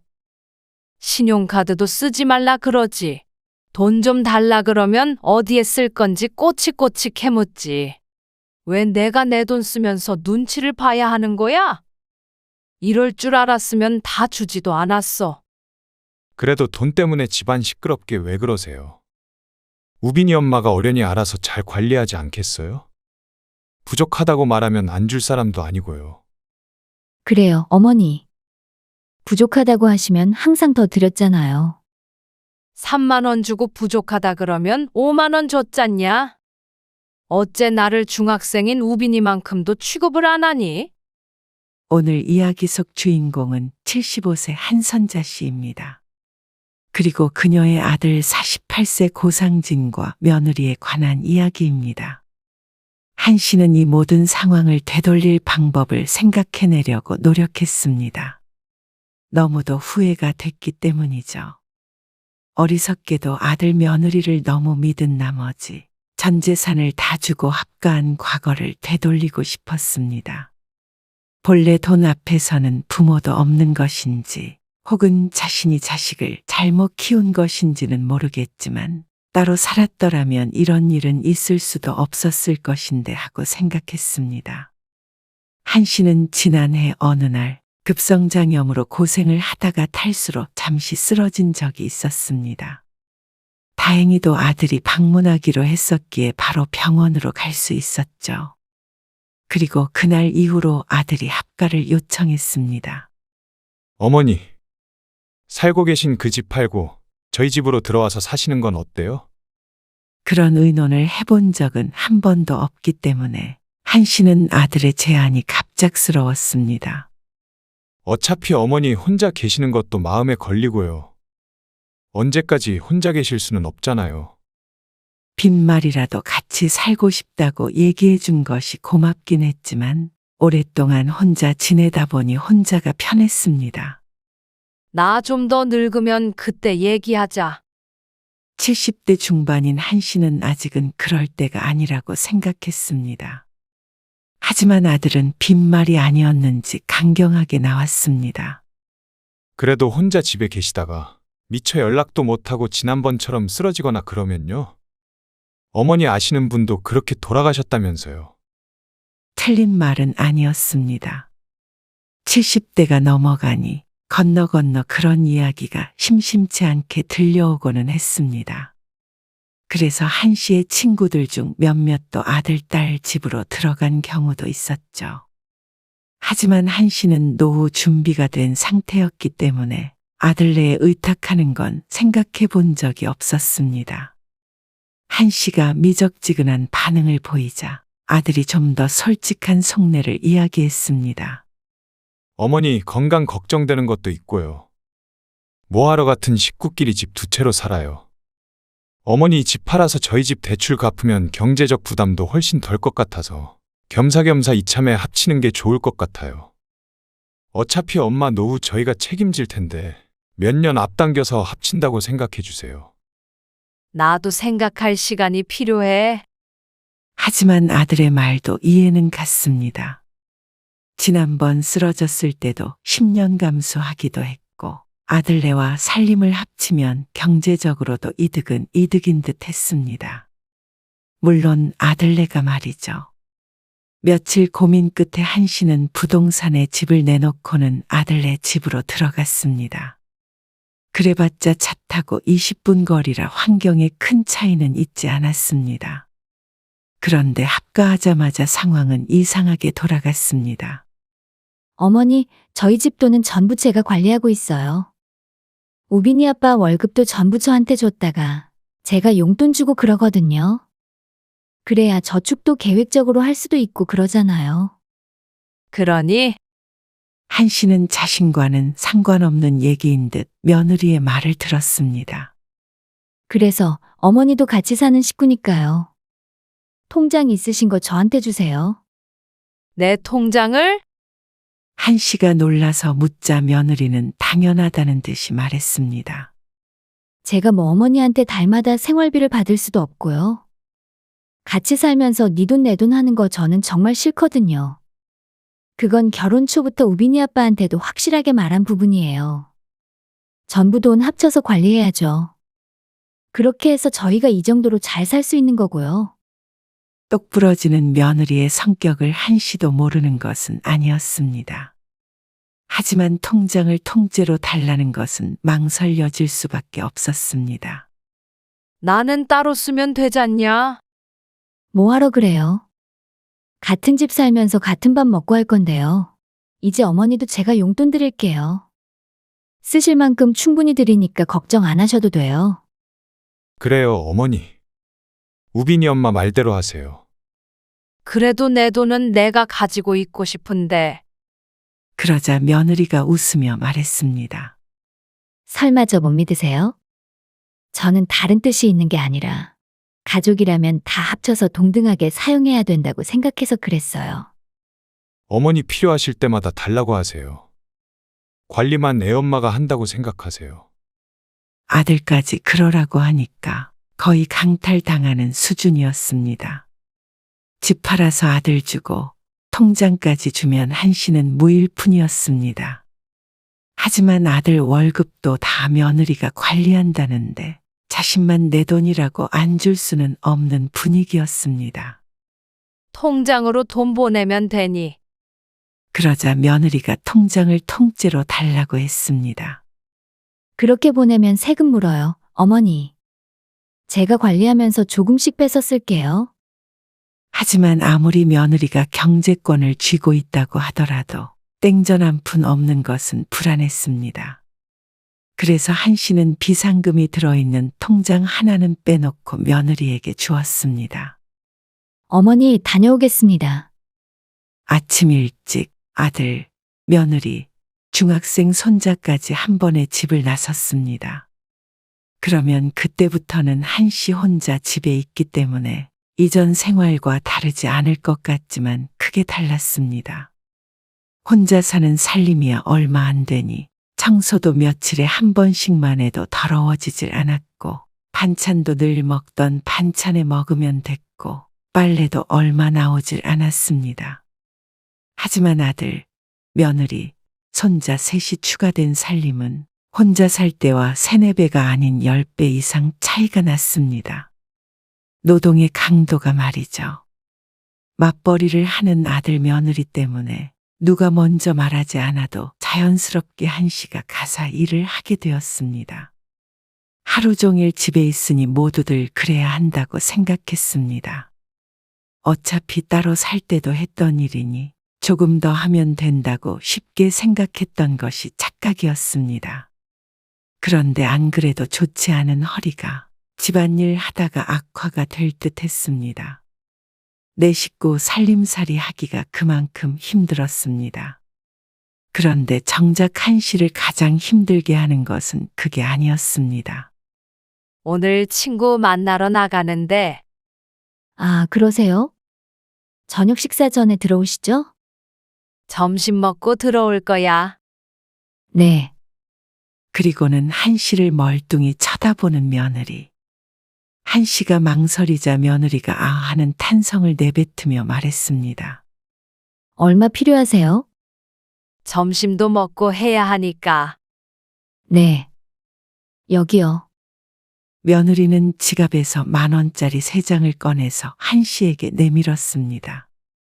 그리고는 한 씨가 뭐라고 하기도 전에 출근해야 된다며 나가버렸습니다. 30,000원을 손에 들고 한 씨는 한숨을 쉬었습니다. 한 씨는 늘 외출할 때마다 돈 쓸 일이 있을 때마다 이렇게 며느리에게 돈을 타서 써야 했습니다. 필요할 때마다 말하라고 했지만 처음엔 그게 한 씨를 위한 배려인 줄 알았는데 주는 금액을 보니 그게 아닌 듯 했습니다. 한 씨가 며느리에게 이야기해 보기도 했습니다. 한 20만 원 줘라. 무슨 일이 있을지도 모르니까 비상금도 가지고 있어야지. 그러자 며느리가 한 씨를 질책하며 말했습니다. 그렇게 하면 돈이세요, 어머니. 필요하신 만큼 말씀하시면 그때그때 드릴게요. 필요 없는 돈 가지고 있으면 나도 모르게 쓰게 되잖아요. 아니, 얼마나 쓸 줄 알고 그래. 그럼 원래 쓰던 신용카드라도 쓸게. 신용카드가 제일 무서운 거예요. 요즘 시대에 신용카드도 없이 현금 용돈만 받아서 쓰는 건 초등학생도 없을 듯 했습니다.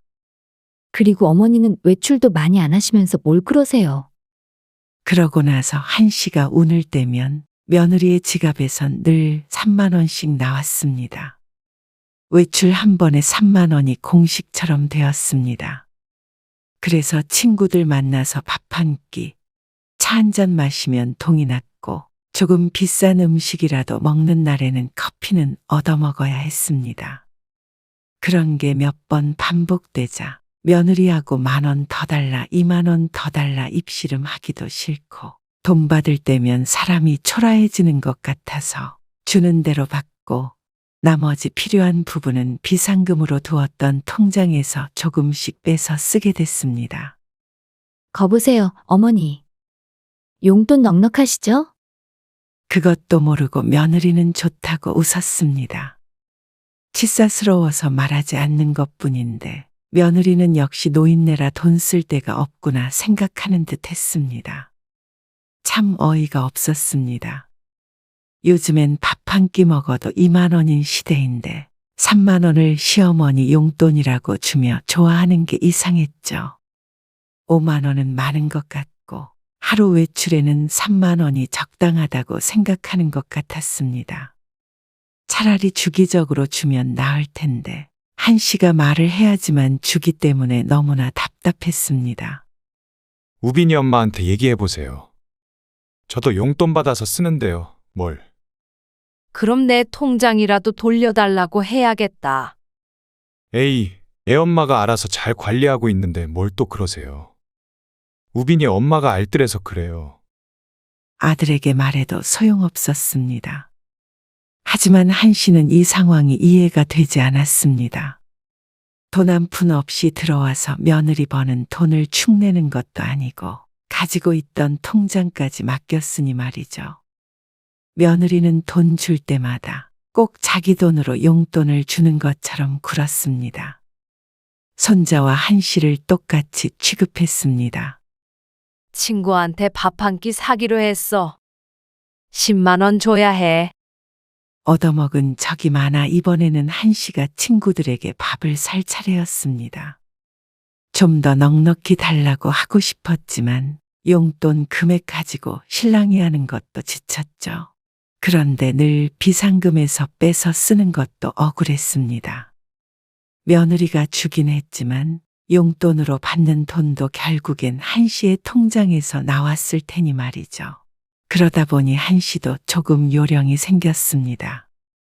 오늘은 내가 살게. 웬일이야? 며느리한테 용돈 다 쓴다고 매일 얻어먹더니. 한 씨는 민망한 웃음을 흘렸습니다. 가끔 커피 얻어먹은 것으로 돈 한 푼 안 내는 짠순이 취급을 하는 친구도 너무한다 싶었습니다. 그래서 밥 사려고 하잖아. 친구 셋과 한 씨까지 넷이서 식당에 갔습니다. 사실 한 씨 주머니에는 오늘 받은 10만 원뿐만이 아니라 며칠 전에 2번에 거쳐서 받은 6만 원도 들어 있었습니다. 한 씨는 친구들과 함께 식사를 하며 이야기꽃을 피웠습니다. 그중 둘은 자식들과 살고 있었는데 지질이 궁상맞게 사는 것은 자신밖에 없는 듯 했습니다. 혼자 살고 있는 다른 친구도 자기 돈 자기가 쓰니 적어도 한 씨보다는 풍족했습니다. 그래서 지난번에 생일이라고 우리 아들이 안마의자 사줬거든. 진짜 시원하고 좋더라. 여태 왜 안 쓰고 살았나 몰라. 그중 한 친구가 말했습니다. 나 허리 아프다고 그렇게 했었잖아. 그런데 매일 하니까 진짜 허리가 좀 덜 아픈 것 같아. 그러게 내가 진작에 사라고 했잖아.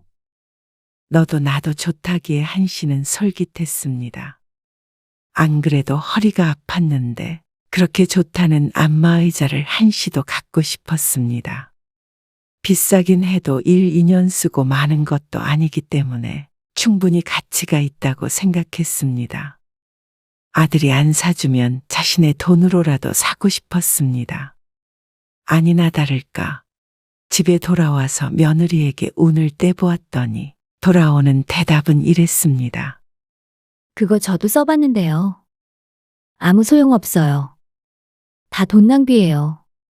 젊은 사람에게는 효과가 없을지 몰라도 한 씨의 친구들은 모두 다 입을 모아 효과가 있다고 꼭 사야 한다고 했습니다. 설령 허리가 좋아지는 효과는 없다고 하더라도 안마의자에 앉아서 쉬면 무척 좋을 것 같았죠. 허리가 아파서 어지간하면 좀 있었으면 좋겠는데. 허리가 아프시면 병원 가서 침을 맞으세요. 아니면 요 앞에 목욕탕 가면 안마의자 있더라고요. 1,000원인가 넣으면 되는 것 같던데. 황당했습니다. 안마의자 쓰려고 목욕탕에 드나들면 그 돈이 더 들 것 같았습니다. 그런데도 며느리는 한 씨에게 큰 돈 쓰는 걸 꺼렸습니다. 이렇게 비굴하게 살아야 하나 싶었습니다. 나이 들어 돈이 없어지니 이렇게 서러웠습니다. 그리고 돈이 없으니 손자에게까지 서름을 당했습니다. 어쩌다 손자가 친구와 통화하는 걸 듣게 된 한 씨. 나는 외할머니가 더 좋은데. 손자의 방 앞을 지나다가 열린 틈으로 목소리가 들렸습니다. 작은 소리였지만 할머니라는 단어가 한 씨의 발걸음을 멈추게 했습니다. 왜긴. 우리 외할머니는 만나면 용돈 많이 주거든. 친할머니? 같이 살고 나서부터는 한 번도 용돈 못 받아봤는데 그 소리에 머리가 띵해지는 기분이 들었습니다. 자신도 용돈을 타서 쓰는 처지의 손자 용돈까지 챙기지 못했는데 손자의 입장에서는 넉넉히 용돈을 주는 외할머니가 더 좋을 수밖에 없을 것 같았습니다. 한 씨는 너무 억울했습니다. 손자의 말도 억울했고 그 와중에 욱신대는 허리도 억울했습니다. 그래서 다음 날 한 씨는 안마의자 매장에 찾아가서 직접 돈을 주고 안마의자를 사버렸습니다. 그리고 며칠 뒤 배송된 안마의자를 본 며느리가 무척 놀라 말했죠. 아니, 어머니. 이게 뭐예요? 뭐긴 안마의자지. 돈이 어디서 나셨는데요? 어디서 나긴 내 돈이야. 어머니 통장은 전부 저한테 있잖아요? 그러더니 아주 노발대발했습니다. 이래서는 가족 간의 신뢰를 가지고 살 수 있겠어요? 나도 돈이 있어야 살 거 아니야? 어떻게 그렇게 찔끔찔끔 돈 쓸 때마다 너한테 타서 쓰라는 거야? 이참에 내가 맡긴 통장도 다시 돌려줘. 어머니, 제가 잘 관리하고 있고 다 우리 가족 좋으라고 그런 건데 이렇게 어머니 혼자서 사치 부리시면 어떡해요? 안마의자가 보통 비싼 것도 아니고요. 못해도 100만 원은 다 넘던데? 그러면 저희 집 한 달 식비로 쓸 수 있다고요. 그 뒤로도 어쩌고 저쩌고 난리를 쳤는데 한 씨도 더 이상은 말도 안 되는 소리에 넘어갈 생각이 없었습니다. 좋은 취지로 달라는 줄 알았는데 그냥 통장만 뺏긴 꼴이었습니다. 아, 왜 또 그래? 퇴근한 아들이 며느리와 한 씨의 실랑이를 보며 말했습니다. 며느리가 자초지종을 설명했는데 한 씨도 할 말은 많았습니다. 생활비 관리한다고 가져가 놓고 용돈 3만 원씩 타쓰라 그러면 누가 좋다고 해? 신용카드도 쓰지 말라 그러지. 돈 좀 달라 그러면 어디에 쓸 건지 꼬치꼬치 캐묻지. 왜 내가 내 돈 쓰면서 눈치를 봐야 하는 거야? 이럴 줄 알았으면 다 주지도 않았어. 그러자 아들은 피곤하다는 듯이 중얼거렸습니다. 그래도 돈 때문에 집안 시끄럽게 왜 그러세요? 우빈이 엄마가 어련히 알아서 잘 관리하지 않겠어요? 부족하다고 말하면 안 줄 사람도 아니고요. 그래요, 어머니. 부족하다고 하시면 항상 더 드렸잖아요. 그러니까 한 씨는 그런 일련의 과정들이 쪼잔스럽고 비참하게 느껴졌습니다. 하다못해 자신이 치매에 걸린 것도 아닌데 신용카드라도 있으면 어련히 알아서 아껴서 쓰지 않겠나 싶었습니다. 그렇게 여태 살아왔는데 뭐하러 통제를 하나 싶었죠. 당신도 어지간하면 어머니 용돈 넉넉히 드리고. 알았어. 생각해보면 집도 그렇고 통장도 그렇고 그저 한 씨가 가진 걸 다 가져가려고 했던 것이 아닌가 싶었습니다. 한 씨는 납득하지 못했지만 아들과 며느리 둘이서 결론을 내려버렸습니다. 결국엔 며느리가 한 씨에게 용돈을 좀 더 넉넉하게 주는 것으로 말이죠. 하지만 한 씨의 기분은 풀리지 않았습니다. 안마의자 산 것 가지고도 그 난리를 쳤는데 앞으로도 생활은 비슷할 듯 했습니다. 이 정도도 마음대로 못 쓰고 살 거면 젊어서 노후 준비한다고 그렇게 아득바득 아끼며 살지도 않았을 것입니다. 그리고 한 씨는 혼자 살 때 하루에 나가는 생활비가 얼마 되지도 않았습니다. 집도 있으니 모아둔 돈 쓰며 살다가 큰 병 걸리면 집 팔아서 좋은 요양원이나 들어가면 되겠다 싶었는데 아들의 말을 들은 것이 잘못인 듯 했습니다. 어째 아들이 한 씨의 노후를 책임져 준다더니 더 삶이 복잡해진 듯 했죠. 다음 날에는 며느리가 인심 쓴다는 표정으로 한 씨에게 10만 원을 주었습니다. 하지만 아껴 쓰라고 다시 한번 눈치를 주니 3만 원씩 여러 번 받으나 10만 원 한 번에 받고 여러 번에 나눠서 쓰나 그게 그거였습니다. 그런데 한 씨가 분가를 결심하게 된 결정적인 이유는 며칠 전에 있던 일 때문이었습니다. 아들에게 듣기로는 곧 한 씨의 집이 팔릴 것 같다고 했습니다. 부동산에서 오는 연락은 아들이 받으니 자세한 진행 상황은 한 씨는 알지 못했습니다. 그 전 같았으면 그런가 보다 하고 말았겠지만 요즘에 한 씨는 생각이 많아졌습니다. 더 이상은 이렇게 궁핍하고 갑갑하게 살고 싶지 않았습니다. 그래서 이렇게 집을 팔아서는 안 된다고 생각하고 있던 때에 우연히 아들 며느리의 대화를 듣게 됐습니다. 주차 후에 함께 집으로 들어가는 길에 대화를 하는데 한 씨가 나와 있는 줄은 모르고 비밀스러운 이야기를 나누고 있었습니다. 어머니 집 팔리면 큰 집으로 이사를 갈까? 이사는 무슨? 그 돈으로 우빈이 유학 보내기로 약속했잖아. 아직 멀었으니까 일단은 큰 집으로 이사 갔다가 유학 갈 때 팔면 되지. 그건 그때 가서 결정하자. 그래도 집이 금방 팔려서 다행이야. 거봐 내가 뭘 했어. 2년만 참으면 무조건 이득이라고 했잖아. 당신 시어머니를 어떻게 2년 동안 모시고 사냐고 뭐라고 했었지? 아이고. 그래, 당신 잘났다. 2년 못 채웠어도 집 팔리면 어머니 내보낼 거지? 말이 다르고 다른데 내보내는 게 아니라 작은 집 얻어드리는 거지. 집. 원룸 구해드린다며? 그건 집 아니야? 아이 놀랐잖아. 그러면서 서로 좋다고 웃는데 한 씨는 놀라서 말문이 막혔습니다. 노후까지 책임진다고 가지고 있는 돈까지 다 내놓으라던 아들 내외가 애초에 빚 갚는 것도 핑계고 2년 동안만 자신을 데리고 살 계획이었다는 것이 큰 충격이었습니다. 듣자 하니 이렇게 한 씨는 용돈 다 쓰면서 살다가 결국 모든 걸 뺏기고 쫓겨날 듯 했습니다. 집안일 해주고 식모 노릇 하다가 버려지는 것이죠. 이 대화를 듣지 못했다면 눈 뜨고 코 베일 뻔했습니다. 아들이 한 씨에게 했던 말과는 다르게 노후를 책임질 생각이 처음부터 없었으니 자신이 큰 돈을 쥐고 있는 꼴을 못 본 것이 당연했습니다. 한 씨는 아들 며느리의 뜻대로 잠자코 있을 생각이 없었습니다. 통장도 주고 집 팔라고 인감과 신분증까지 줬었는데 전부 다 가져와야 했습니다. 이사 들어오면서 서류 봉투에 담아 며느리에게 주었던 것을 기억했습니다. 달라고 하면 줄 턱이 없기 때문에 한 씨는 다음 날 모두들 출근하기를 기다렸습니다.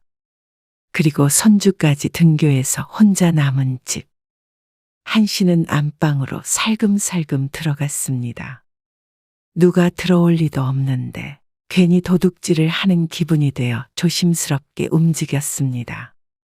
TV가 있는 서랍장을 하나하나 열어보았습니다. 여기 말고는 서류를 넣어놓을 만한 곳이 없었습니다. 그렇게 하나 둘 열어보는데 양말이나 잡동사니밖에 보이지 않았습니다. 혹시나 차에다가 넣어놨으면 낭패였습니다.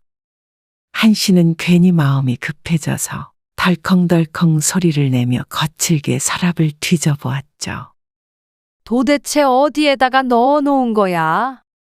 만약 안방에 없다면 한 씨는 빈털터리로 거리로 쫓겨날 것이었습니다. 그렇게 급하게 서랍을 뒤지다가 거의 마지막 서랍쯤이 돼서야 노란 봉투를 발견했습니다.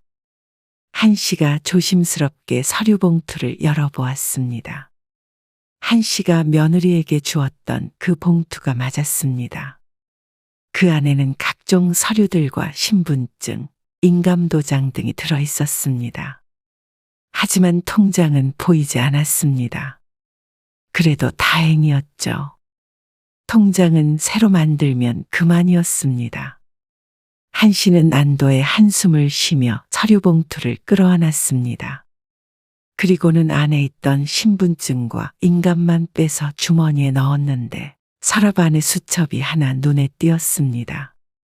며느리가 자주 펼쳐보았던 가계부였는데 궁금한 마음에 살짝 들춰보았습니다. 내용을 보니 한 씨에게는 그렇게 짜게 굴어놓고는 저들은 잘만 쓰면서 살았습니다.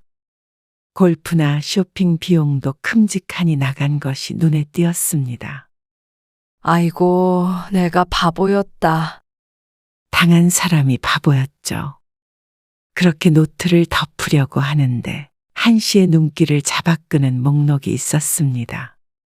시옷, 치읓, 이응 3만 원. 초성으로 적혀 있었는데 실수로 적은 것이 아닌 게 며칠에 한 번 꼴로 같은 목록이 적혀 있었습니다. 시옷, 치읓, 이응 3만 원. 시옷, 치읓, 이응 5만 원. 시옷, 치읓, 이응 3만 원. 딱 보아도 한 씨에게 준 용돈 같았습니다. 그런데 시옷, 치읓, 이응이 무슨 뜻인지 의아했습니다. 신청인? 사채? 이리저리 유추해 보려다가 노트를 덮어버렸습니다. 이것보다 더 중요한 일이 있었으니 말이죠. 한 씨는 그대로 집에서 나와 서둘러 원래 살던 집으로 가서 인감을 숨겨놓았습니다. 현관문 비밀번호도 바꿔버렸습니다. 집을 편하게 보라고 아들이 부동산에도 알려줬었는데 이 집은 오늘부로 다른 사람에 의해 문이 열릴 일은 없을 것입니다. 한 씨는 신분증을 들고 은행으로 달려갔습니다. 통장을 분실했는데요. 새로 발급받으려고요. 아, 혹시 모르니까 비밀번호도 바꿔주세요. 한 씨는 꼭 누가 쫓아오는 기분이 들어서 자꾸 뒤를 돌아보았습니다. 지금 당장이라도 며느리가 와서 모든 걸 앗아갈 것 같았습니다. 그래도 한꺼번에 며느리에게 돈을 송금해 주지 않은 것이 천만다행이었습니다. 한 씨는 은행을 나오고서야 한시름 놓았습니다. 신분증과 인감이 한 씨에게 있으니 아들이 집을 팔려고 해도 불가능했습니다. 그렇게 다시 아들네 집으로 돌아온 한 씨. 아들네가 오면 이제 집을 나가겠다고 말할 참이었습니다. 그런데 아들 부부보다도 먼저 손자 우빈이 집에 돌아왔습니다. 학원이 오늘 쉬는 날이라며 식탁에 앉아 휴대폰을 보며 시리얼을 먹고 있는 손자. 한 씨는 문득 가계부에 적혀있던 초성이 생각났습니다. 요즘 젊은 사람들이 쓰는 용어인가 싶어서 손자에게 물었습니다. 우빈아, 시옷, 치읓, 이응이 무슨 뜻이야? 그러자 우빈이 시옷, 치읓, 이응 하고 중얼거리며 고개를 갸웃했습니다. 모르겠는데요. 아무래도 며느리가 그냥 적은 것인 듯 했습니다. 알겠어. 그런데 손자가 자기가 검색을 해보겠다며 휴대폰을 만지작거렸습니다. 너무 많은데. 그러면서 휴대폰을 한 씨에게 내밀어 보여줬습니다. 아무래도 특별한 뜻이 있는 것은 아닌지 여러 단어들이 검색이 됐고 다들 잘 사용하지 않는 이상한 단어들이었습니다. 그런데 휴대폰을 손자에게 돌려주려는데 그중 한 단어가 눈에 띄었습니다. 식충이. 검색된 단어 중에 가장 말이 되고 가장 적합한 단어였습니다. 순간 눈앞이 암전되는 듯한 기분을 느꼈습니다. 높은 곳에서 떨어지는 것 같기도 하고 물속에 잠긴 듯 아득하기도 했죠. 한 씨는 바닥에 털썩 주저앉았습니다. 손자가 의아해했지만 한 씨는 미처 신경 쓸 정신이 없었습니다. 아무리 돈 때문에 자신을 데리고 살았다지만 며느리가 자신을 어떻게 여기는지 단 3글자로 모든 게 설명이 됐습니다. 아들이 결혼한 지 20년이 다 돼가는데 그동안의 며느리의 이런 본성을 모르고 살았던 자신이 바보였습니다. 가까이 살면서도 1년에 자주 볼 일이 없기 때문에 몰랐습니다. 그런데 말년에 이런 무서운 일을 꾸미고 자신을 식충이 취급하는 며느리가 두렵기까지 했습니다. 이런 여자와 결혼해서 같은 목적을 가지고 부모를 내치려고 하는 아들도 무서웠습니다. 제 자식이 아닌 것 같았습니다. 그리고 한 씨는 하루 종일 정신을 빼놓고 있었습니다. 나중에 아들과 며느리가 퇴근을 해서 왔는데도 대꾸도 제대로 못하고 방 안에만 틀어박혀 있었습니다. 그리고 다음 날에도 멍하니 있는 한 씨에게 아들과 며느리가 무어라 말을 했습니다. 무슨 말을 했는지도 모르고 고개를 끄덕였는데 오후가 돼서 이유를 깨닫게 되었습니다. 얼른 이 집을 나가야겠다고 생각하고 정신을 차렸는데 때마침 아들에게서 전화가 왔습니다. 어머니, 저 지금 부동산인데요. 혹시 서류 봉투에 있던 인감 가져가셨어요? 신분증도 안 보이네. 계약서 작성하려고 하는데. 그래, 내가 가지고 있다. 그랬더니 아들이 화를 내며 말했습니다. 아니, 그걸 왜 가져가셨어요? 중요한 걸 가져가 버리시면 어떡해요? 아침에도 말했잖아요. 얼른 지금 부동산으로 좀 오세요. 그러더니 전화를 끊어버렸습니다. 한 씨는 다시 전화를 걸지 않고 부동산으로 찾아갔습니다. 아들이 무슨 짓을 하고 있는지 그 꼴을 눈으로 확인하고 싶었습니다. 사모님 오셨어요? 계약서는 다 작성이 됐는지 다들 테이블에 앉아서 자신이 오기만을 기다리고 있었습니다. 본인이 왔으니까 됐죠? 네. 사모님이 여기 와서 도장 찍으세요. 아니요. 저는 그 집 팔 생각 없는데요. 그러자 순간 찬물이 끼얹어진 듯 부동산 안이 조용해졌습니다. 어머니, 무슨 소리세요? 아니에요. 파실 거예요. 걱정 마세요. 아들은 정신이 없어 보였습니다. 한 씨에게 따지다가 매수인을 안심시켰다 하면서 자리에서 일어났습니다. 어머니, 그저께 가계약금도 받았단 말이에요. 지금 여기에 사 도장 찍으셔야 돼요. 황당했습니다. 자신은 가계약금인지 뭔지를 받은 적도 없었습니다. 통장도 바꾸며 확인을 했을 땐 출금한 기록만 있지 입금된 내역은 눈을 씻고 봐도 없었습니다. 주인인 내가 돈을 받은 적이 없는데 무슨 소리야? 그러자 매수인이 당황하며 말했습니다. 아드님 통장으로 그저께 1,000만 원 입금했는데요. 저는 모르는 일이에요. 어떻게 본인도 아닌 사람한테 돈을 주세요? 저는 제 집 팔 생각 없으니까 그런 줄 아세요. 그러자 모두들 당황했습니다. 아이고, 사모님이랑 아드님이랑 얘기가 잘 안 되신 모양인데. 부동산 직원이 말하자 아들이 한 씨에게 화를 냈습니다. 갑자기 무슨 말씀 하시는 거예요? 여기서 계약 엎어지면 제가 1,000만 원 물어야 돼요. 그건 네 사정이야. 그리고 안 그래도 너한테 말하려고 했는데. 오늘 나는 내 집으로 다시 들어가니까 그런 줄 알고 있어라. 그러니까 왜 그러시냐고요? 뭐가 서운한 게 있으셔서 그래요? 뭐, 용돈 때문에 그러세요? 뻔뻔한 아들의 말에 한 씨가 어이없는 웃음을 지었습니다.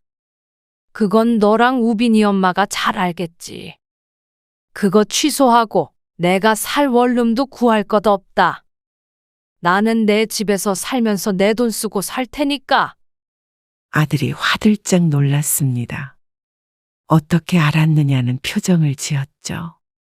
그리고 사장님, 저는 연락 받은 것도 없고 제 통장으로는 들어온 것도 없어요. 엉뚱한 사람한테 가계약금이 들어간 것 같은데 저는 상관없는 일이니까 제 아들이랑 알아서 이야기해 보세요. 어머니, 진짜 이러시기에요? 생돈 1,000만 원을 어떻게 물어요? 나 같은 식충이가 어떻게 아니? 무슨 말씀이세요? 식충이라니요? 그건 우빈이 엄마 가계부 열어보면 알 거다. 그러고서는 부동산을 나와버렸습니다. 아들이 쫓아나오려는데 매수인이 그런 아들을 붙잡았습니다. 아니, 제 돈 어떻게 할 거예요? 그러게 내가 주인한테 입금하겠다고 했더니 그쪽만 믿으라고 했잖아요. 아들이 쩔쩔매는 소리가 들렸고 한 씨는 외면하고 집으로 돌아왔습니다. 나중에 아들이 집으로 찾아왔지만 문을 열어주지 않았고 연락도 받지 않았습니다. 계속해서 아들 며느리가 번갈아가며 메시지를 보냈지만 전부 차단시켜버렸죠. 한 번만 더 찾아오거나 연락하면 내 통장 가져가서 너희가 쓴 돈까지 다 청구할 거니까. 더 큰 손해 나고 싶으면 계속 그렇게 해봐라. 으름장을 놓았더니 방문이 뚝 끊겼습니다. 아마 돈이 아까워서 피눈물 흘리고 있을 테지만 그 정도 내고 교훈을 얻었으면 다행이었습니다. 한 씨는 합가한 지 1년 만에 아들네와 등을 지게 되었지만 큰 피해 없이 다시 집도 되찾고 돈도 되찾은 것을 천운으로 생각하기로 했습니다. 아들네 뜻대로 됐다면 자신의 남은 인생이 어떻게 됐을지 상상하자 소름이 돋아 몸이 부르르 떨렸습니다. 아마 끔찍하고 비참했겠죠. 내가 낳은 자식, 내가 책임지고 지금까지 키웠으면 됐습니다. 이미 들인 공은 어쩔 수 없지만 앞으로는 자식이 아닌 먼 친척이라고 여기고 한 씨 본인만 생각하며 살기로 했습니다. 그리고 며칠 뒤에 한 씨 집으로 안마의자가 배달이 됐습니다. 아들네에 설치해놨던 한 씨가 산 그 안마의자였습니다. 이로써 모든 것이 다 제자리를 찾았습니다.